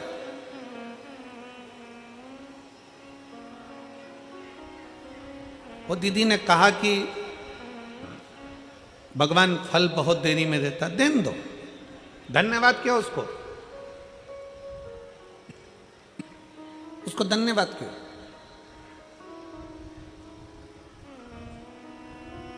थोड़ा समय भले लग जाए। एक माँ गर्भ में बच्चा होता है तो भगवान से कहती है भले समय लग जाए पर बच्चा स्वस्थ देना, उसको कोई बीमारी मत दे देना भगवान, उसको अच्छा दे। थोड़ा समय लग जाए फिर फल अच्छा दे। आप में से कितने लोग हैं जो शंकर जी के मंदिर में जाके एक लोटा जल चढ़ाते हैं? हाथ उठाओ जरा। सब चढ़ाते हो? रखो रखो रखो, वापिस रखो। बहुत बहुत साधुवाद है, चढ़ाना चाहिए। किसी को 1 साल हो गया, किसी को 3 महीने हुए, किसी को 6 महीना हुआ, किसी को 2 साल हो गया, किसी को 5 साल हो गया, किसी को 4 साल हो गया। जल चढ़ाते चढ़ाते चढ़ाते चढ़ाते इतना इतना समय हो जाए, लगे रहो।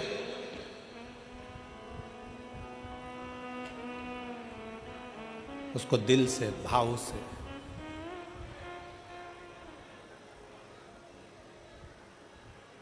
रिझाते। और मैंने तेरे ही भरोसे बाबा, तेरे ही भरोसे हवा बिच उड़ती जावांगी बाबा, डोर कटी जावांगी। उसको रिझाते रहो।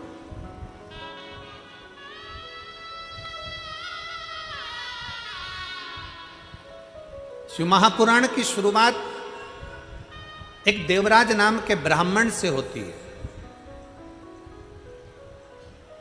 जो कभी शंकर के मंदिर नहीं गया था, जो कभी शंकर के शिवालय नहीं गया था, जो कभी शंकर का मंदिर नहीं देखा था, जो कभी शंकर का शिवालय नहीं देखा था, जिसने कभी शंकर का गुणगान नहीं किया था, ना कभी शंकर की कथा सुनी।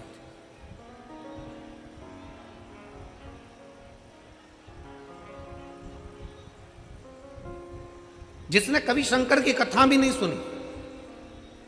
अब आप लोगों के मन में आएगा कि देवराज नाम का ब्राह्मण जो शंकर की कथा नहीं सुना, मंदिर नहीं गया, देवालय नहीं गया, शिवालय नहीं गया, तो फिर इसको भगवान शंकर का कैलाश धाम कैसे मिल गया? शंकर भगवान उसको नंदी पर बिठाकर कैलाश लेकर गए, शिवजी पैदल पैदल गए, उसको नंदी पर बिठाकर ले गए। ऐसा कौन सा पुण्य उसने कर दिया? ये पुण्य कौन सा था? ये कहां का पुण्य था? ये पुण्य देवराज नाम के ब्राह्मण का नहीं था। देवराज नाम के ब्राह्मण की माता शंकर के शिवालय में जाकर 1 लोटा जल समर्पित करती थी, और देवराज नाम के ब्राह्मण की माता जब 1 लोटा जल शंकर के मंदिर में समर्पित करती थी, शिव के मंदिर को जल चढ़ाती थी, उस जल का फल ये मिला कि चोरी का धन लेकर देवराज शंकर के मंदिर में शरीर में ताप पड़ने पर, शरीर में कष्ट पड़ने पर शिवालय पर पहुंच गए, शंकर के मंदिर पहुंच गए।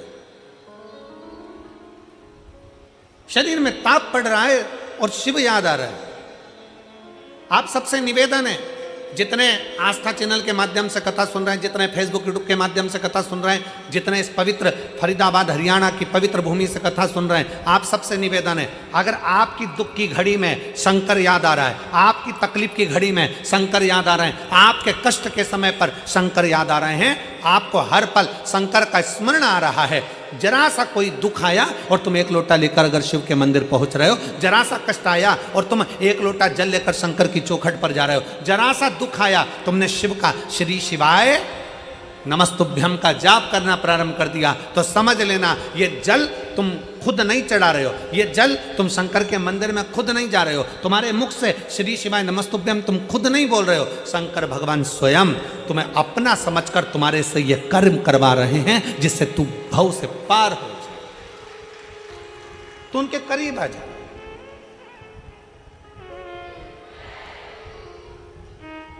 कोई दूसरा नहीं करवा रहा है, शिव स्वयं, शंकर स्वयं करवा। एक पत्र है, आज हम अभी पत्र तो हम पूरे नहीं पढ़ पाए, पर 2 पत्र हमने पढ़े। एक पत्र देखिए, मेरा नाम निशिता कुमारी, मेरे पति का नाम विपिन कुमार है, मैं जिला फरीदाबाद हरियाणा की रहने वाली हूँ, पर्वतीय कॉलोनी की रहने वाली हूँ। कहीं बैठी हों, पत्र को आप लोग देख सकते हैं। मेरा नाम निशिता कुमारी, मेरे पति का नाम विपिन कुमार है। मैं जिला फरीदाबाद पर्वतीय कॉलोनी हरियाणा की निवासी हूँ। कहीं बैठी हैं? बैठी हो तो हाथ हिला सकती हैं। आप ही हैं? आ जाओ, एक बेलपत्र ले जाना, आ जाइए।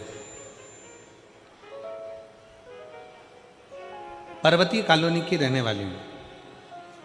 गुरुजी, शंकर की कथा और शंकर पर चढ़े हुए एकलौते जल का मैं क्या वर्णन करूं गुरुदेव। कुछ दिन पहले बहुत स्वास्थ्य खराब हो गया था, बुखार सही नहीं हो रहा था। बाद में पता चला कि कान के पीछे एक गठान हो गई थी। सिर में कान के पीछे गठान हो गई। जब अल्ट्रासाउंड कराया तो गठान 20 mm की हो गई। डॉक्टर को दिखाया फरीदाबाद के, दिल्ली के, तो डॉक्टर ने कहा कि इस गठान का ऑपरेशन जरूरी है और ये गठान दूसरी भी हो सकती है। हम घबरा गए कि गठान हो गई एक तो, और ऑपरेशन का डॉक्टर बोल रहे हैं, और ये गांठ डॉक्टर कह रहे हैं कि ये दूसरी बीमारी भी है, इसलिए गठान का ऑपरेशन करना जरूरी। मेरे पति मुझे डॉक्टर को दिखाकर आए और अपने घर आकर थोड़े दुख उनको भी लगा, हमको भी लगा कि डॉक्टर ने एकदम ऐसा बोल दिया। तब मैंने मेरे पति से कहा कि मेरा शरीर ठीक नहीं है, आप एक काम करो, आप सीहोर चले जाओ, वहां से रुद्राक्ष लियो। मैंने प्रतिदिन शंकर के मंदिर में जल चढ़ाना प्रारंभ कर दिया। पति सीहोर गए, वहां से रुद्राक्ष लाए। रुद्राक्ष को गलाकर तांबे के कलश में शिव जी को जल चढ़ाती, उस जल का पानी रोज सुबह सुबह पी लेती। गुरुदेव, डॉक्टर ने हमको 15 दिन दिए थे ऑपरेशन के लिए और कहा कि इसका ऑपरेशन बहुत जरूरी है कि बीमारी दूसरी है। तब हम 15 दिन का हम समय लेकर आ गए और हमने कहा कि 15 दिन के बाद हम ऑपरेशन करा लेंगे। हम जल पीना प्रारंभ कर दिए, शंकर के मंदिर में झाड़ू लगाना प्रारंभ कर दिया, पोछा लगाना प्रारंभ कर दिए, शिव के मंदिर में जाने लगे, पशुपतिनाथ का व्रत करना प्रारंभ कर दिया और टीवी के सामने आसन लगाकर कथा सुनना प्रारंभ कर दी।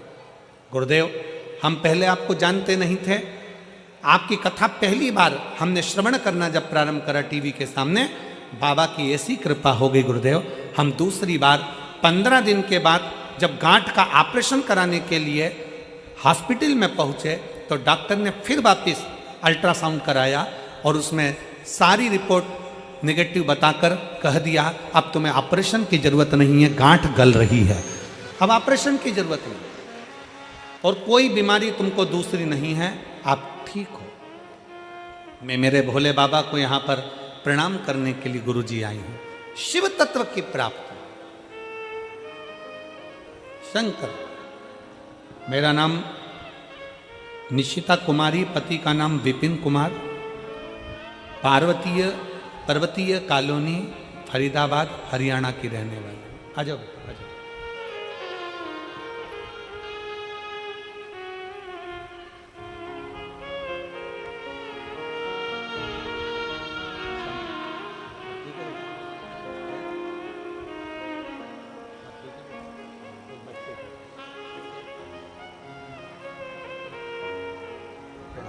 ठीक है ना बेटा? बाबा की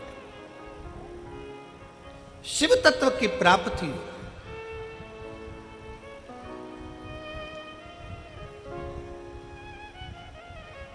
हमारा विश्वास कितना पक्का है,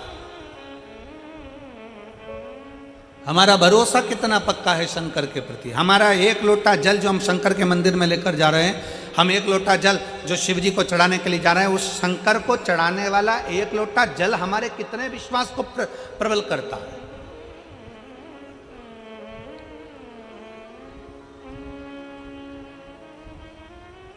हमारा भरोसा कितना प्रबल हो सकता है। फिर निवेदन है, मेरे भोले बाबा को तुम्हारा धन वैभव, सत्ता, धन, दौलत, लड्डू, पेड़ा, गुलाब जामुन, इमरती, भजिया, पकोड़ा कुछ नहीं, कुछ भी नहीं।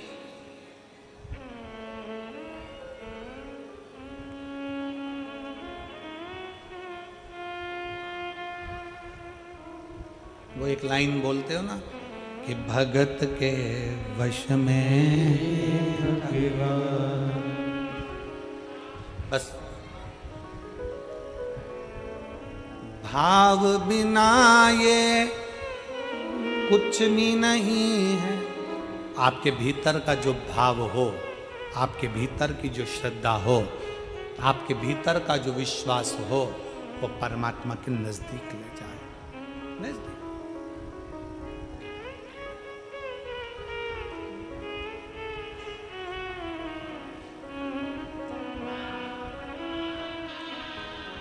आपके भीतर का विश्वास कितना है?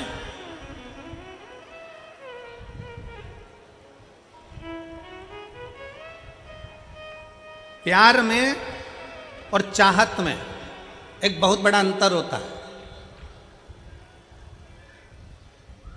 ओ मेरी फरीदाबाद की जीजी और जीजा, प्यार में और चाहत में जमीन और आसमान का अंतर होता है।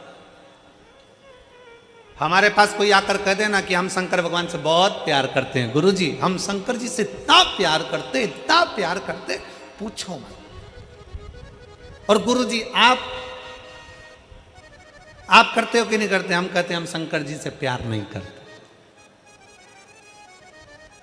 ओ लो, इतने बड़े कथाकार शंकर जी की कथा करते और कहते शंकर जी से प्यार नहीं करते। नहीं, हम शंकर से चाहत रखते, हम शिव को चाहते हैं, प्यार नहीं करते। हम कहते प्यार और चाहत में अंतर होता है। प्यार टूट जाता है, चाहत कभी टूटती नहीं है, अटल की अटल रहती है।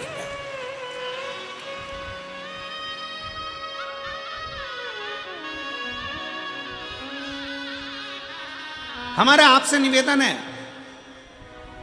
शिव को चाहो, प्यार नहीं। प्यार टूटता है, प्यार टूट जाता है, प्यार कभी भी टूट जाएगा। एक बेटा और माँ का स्नेह है, बहू आई टूट गया। एक बेटी और माता पिता का स्नेह, जमाई आया टूट गया। भाई भाई का स्नेह, प्रेम है, प्यार है, टूट गया। बहन बहन का प्यार है, टूट गया। परिवार का प्यार है, टूट गया। संसार का प्यार है, टूट गया।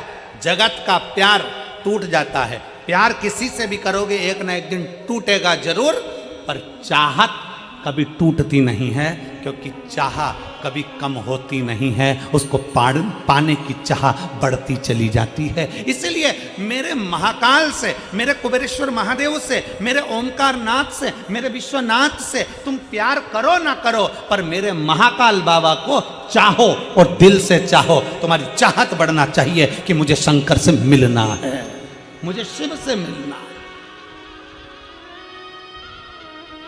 और मेरे बाबा तेरा सहारा है, मेरे बाबा तेरा सहारा है।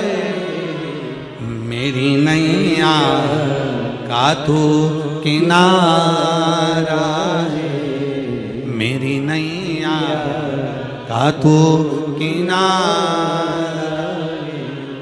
आप कितना भी परमात्मा को चाह लो, कितना भी भगवान से प्यार कर लो, कितना भी भगवान से स्नेह कर लो, पर कभी अपने मुख से यह मत कहना कि भगवान मुझे जानता है, भगवान मुझे पहचानता है, मैं उसको कितना प्यार करता हूँ, मैं कितना चाहता हूँ, मैं शंकर को कितना भजता हूँ, मैं शंकर का कितना स्मरण करता हूँ। ये भगवान शंकर से कोई पूछ ले जाकर कि मेरा प्रेम कितना है शिव से, ना। प्रेम पूछा नहीं जाता, प्यार दिखाया नहीं जाता। स्नेह तो केवल दिल से होता है, छुपा होता है, ना उसकी प्रस्तुति होती है, ना उसका दिखावा होता है। दिखावा कौन करता है? जिसको तुम्हें छलना होता है। एक घर की धर्म पत्नी होती है और एक और होती है बाहर, वो तुम्हारी जेब को देखती है और तुमसे बहुत प्रेम करती है। जेब को देख के, पैसे को देखकर, सेठ जी आए हैं, बाबा जी आए हैं, ये आए। तुम्हारी युवानी अवस्था को देखकर, तुम्हारे शरीर को देखकर वो तुमसे प्रेम करेगी। और एक होती है घर की धर्म पत्नी, जो दिन रात तुम्हारे लिए लगी रहती है, दिन रात तुम्हारी सेवा में लगी रहती है। बीमार हो तो सेवा में, घर छोड़कर चले गए तो लगी है, बच्चों को संभाल रही है भले। पर तुम्हें क्या लगता है कि वो बहुत ही प्रेम करती है जो बाहर की है, पर स्नेह अगर देखा जाए अवस्था अगर देखी जाए तो घर की तुम्हारी धर्म पत्नी वक्त पड़ने पर यमराज से भी लड़कर सावित्री बनकर सामने खड़ी हो जाती है। परमात्मा दिखावा नहीं चाहता। आज के लोग, दुनिया के लोग कह देते भगवान से जाकर पूछ लो कि मैं उनको कितना चाहता हूं। कोई दूसरे से पूछ ले कि मैं परमात्मा को, ना ना, प्यार टूट सकता है। फिर निवेदन है, बच्चे से पिताजी कहते हैं कि तू मेरा हाथ पकड़ ले, और बच्चा पिताजी से कहता है कि पापा तुम मेरा हाथ पकड़ लो। दोनों में अंतर है।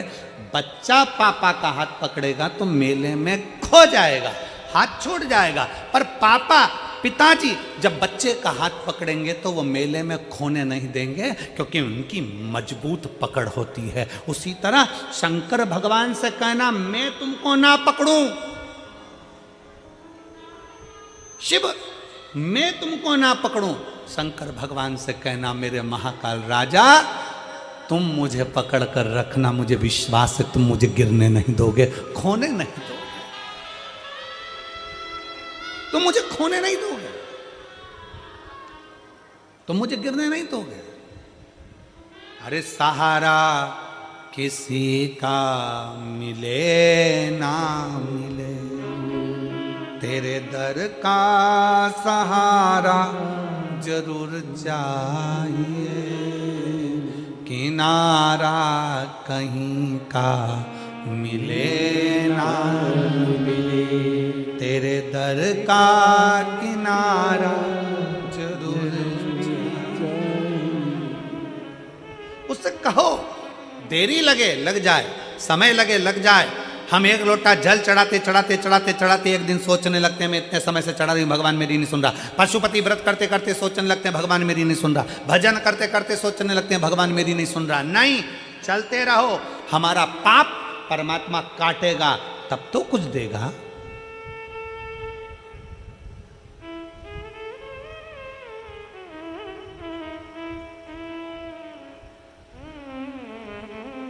यहां पर मेरे जीजा उन बैठे हैं, मेरे भाई बैठे हैं।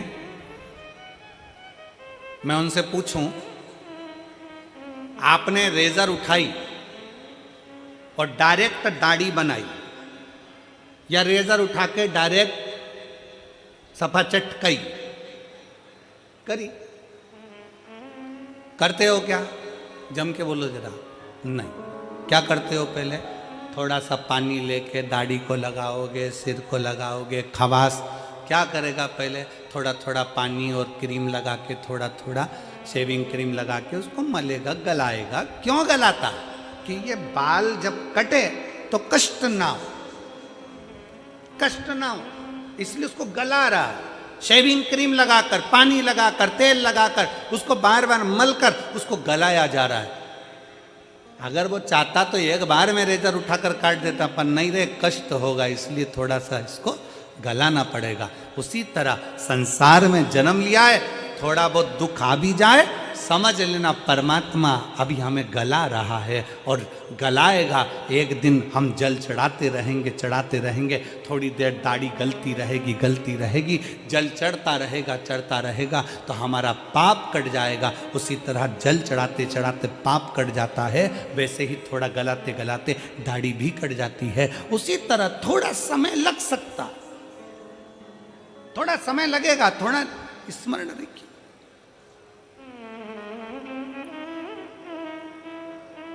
ये जितने आए हो ना कथा में, फरीदाबाद की कथा में जितने कथा श्रवण करने के लिए बैठे हो, जितने बैठे हो, बड़ी आस लगाकर बैठना और विश्वास के साथ बैठना। और 5 दिन की कथा सुनने के बाद 3 महीने बाद फरीदाबाद लिखकर तुम्हारा पत्र आएगा कि मैंने फरीदाबाद की कथा श्रवण करी थी और बाबा ने मुझे ये दिया है, मुझे मेरे बाबा ने दिया है। जैसे इस भाई ने अपने पत्र में लिखा कि मैंने मेरे बेटे से कह दिया कि तू पढ़ने में मन लगा। सियोर वाला महाराज कहता है कि 4 गुना विद्या अध्ययन करो, 4 गुना पढ़ाई करो, अपनी मेहनत को 4 गुना बढ़ा। मैंने अपने बेटे से कह दिया 4 गुना पढ़ाई कर, तू नीट में पास होगा और तू डॉक्टर बनेगा, ये निश्चित है, कर पढ़ाई। और मेरे बेटे ने पढ़ाई करी और मैंने कथा नहीं छोड़ी। क्यों ना? शिव की आराधना।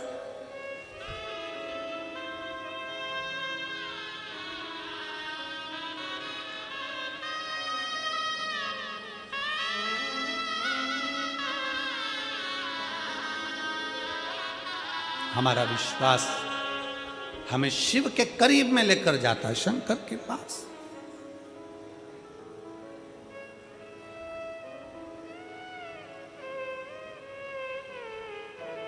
देवराज कभी मंदिर नहीं गया, देवराज कभी भजन नहीं किया, देवराज ने कभी शिवालय नहीं गया, देवराज ने कभी शंकर की स्तुति नहीं करी, देवराज ने कभी शिव महापुराण की कथा नहीं सुनी, फिर भी शंकर उसको नंदी पर बिठाकर, क्यों? क्योंकि उसके घर की माँ, उसकी बुजुर्ग माँ शंकर के मंदिर में एक लोटा जल चढ़ाती थी। शिव महापुराण की कथा कहती है परिवार का, कुल का, वंश का एक व्यक्ति भी शंकर के मंदिर में शिव को जल चढ़ा रहा है, उसका फल मिल जरूर रहा। अभी अभी हमने कथा में कहा था कि श्री प्रवीण कुमार जी पाराशर, श्रीमती हेमलता पाराशर जी कोरोना महामारी में कथा करवाए, ऑनलाइन करवाए।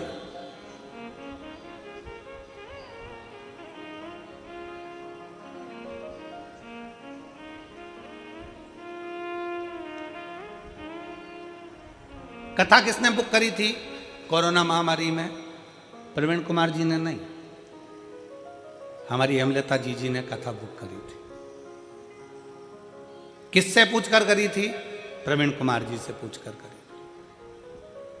प्रवीण कुमार जी ने हाँ भरी, पाराशर जी ने फिर बेटी से पूछा, चिराग बेटे से पूछा, टीना से कहा हम ऑनलाइन कथा करा रहे हैं कोरोना महामारी में। बेटी ने भी कह दिया मम्मी बिल्कुल। बेटे चिराग से पूछा, उन्होंने भी कह दिया मम्मी बिल्कुल। अब हमने हेमलता जीजी से एक बार सीहोर में पूछा कि जीजी ये बताओ कि तुमने अभी तो कोरोना महामारी में ऑनलाइन कथा कराई और फरीदाबाद कथा, तो क्या गुरुजी हम बाबा से कह कर गए थे कि बाबा ऐसी कृपा करना कि एक बार हमारी हरियाणा में भी फरीदाबाद में कथा हो जाए, तू करुणा,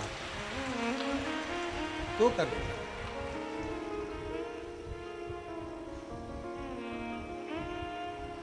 एक विश्वास, और वो भी दृढ़।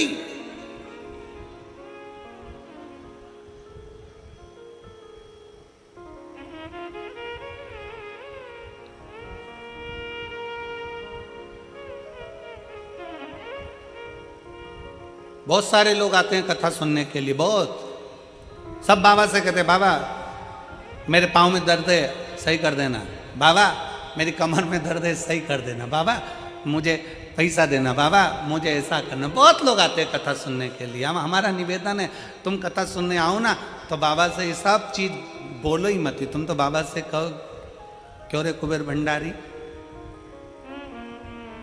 हमसे कथा कब करवा रहा? मेरे गांव मेरे घर कथा करने कब आ रहा है? कुबेरेश्वर बाबा कथा सुनने बैठी हूँ फरीदाबाद की इस पवित्र भूमि पर, कथा सुनने के लिए बैठी हूँ। मुझे कुछ नहीं चाहिए, बस तेरा साथ चाहिए और तेरा हाथ चाहिए। जब तू खुद मेरा हो जाएगा तो कुबेरेश्वर महादेव कहते हैं कुबेर का भंडार तो तू खुद भर देगा और कथा भी कराएगा, ये विश्वास कर। और मेरे भोले तेरा सहारा है, मेरे भोले तेरा सहारा है, मेरी नैया का तू किनारा है, मेरी नैया का तू किनारा है। उसको चाह लो, उसको चाहो। चाहो मतलब चाहत कभी खत्म ना, प्यार खत्म हो जाता है, चाहत खत्म ना होना चाहिए।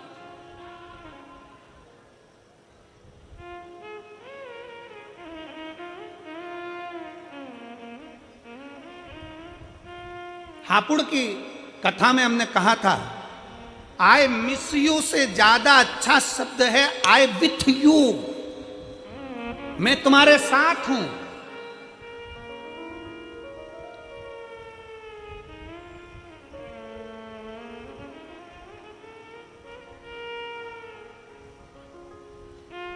पत्नी मायके चली गई और पति मैसेज में लिख रहा है आई मिस यू, और घर में रहती है तब इनको तलवार दे दो, उनको बर्छी दे दो, दोनों। चली गई तब कहा मिस यू, साथ रहते तब कहते कि मेरे को तेरे बिना अच्छा नहीं लगता, तू यहीं रहे, तू यहीं पर ठीक है। शंकर भगवान को तुम जल देते हो, शंकर भगवान को बेलपत्र देते हो, शंकर भगवान को फूल देते हो, शंकर भगवान को सब कुछ देते हो, तुम धतूरा देते हो, चंदन देते हो, अगर देते हो, तगर देते हो, शिव जी की आराधना में लगे रहते हो, भगवान शंकर का मंदिर सजा देते हो, पर शंकर भगवान से ये नहीं कहते बाबा तेरे बिना अच्छा नहीं लगता, तू चलना मेरे साथ, मेरे घर पर रहना। मैंने सुना है जहाँ तू है ना वहाँ संपूर्ण देवता 33 कोटि देवता तेरे चरणों में बैठे हैं, तू चलना महादेव, मेरे घर चलना, तुम मेरे, तेरे बिना मन नहीं लगता। कालाधिपति तेरे बिना चित्त नहीं लगता।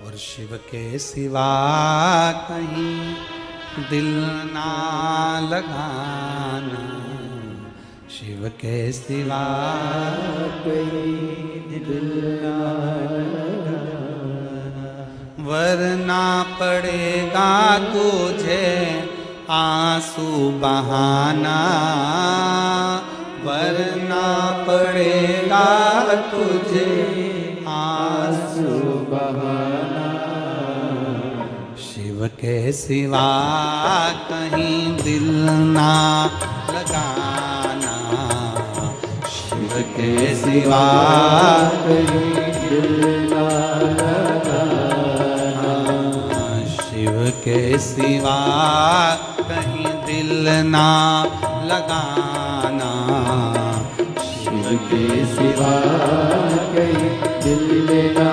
लगाना, वरना पड़ेगा तुझे आंसू बहाना, वरना पड़ेगा तुझे आंसू बहाना, ओ वरना पड़ेगा तुझे आंसू बहाना, वरना पड़ेगा तुझे आंसू बहाना, शिव के सिवा कहीं दिल ना लगाना, शिव के सिवा कहीं दिल ना लगाना,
गाने किया है जो शिव का गुणे गाने किया है। सच्चा जीवन वो ही जिया है, सच्चा जीवन वो ही जिया है।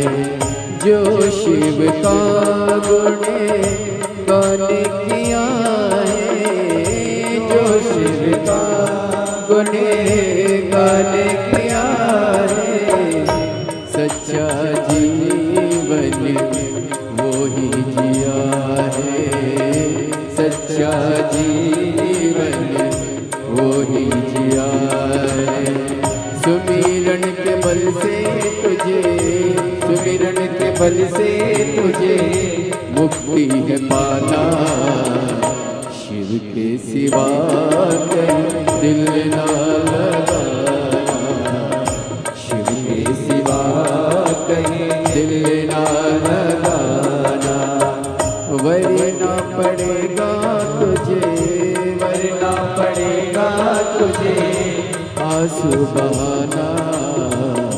शिव के सिवा कहीं दिल ना लगाना, शिव के सिवा कहीं दिल ना लगाना।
गया अब समय कहाँ है, बाला पन गया आज जवाए, बाला पन गया आज जवाए, बीत गया अब समय कहाँ है, बीत गया अब समय कहाँ है। सोच समझ के वक्त गवाना, शिव के सिवा कहीं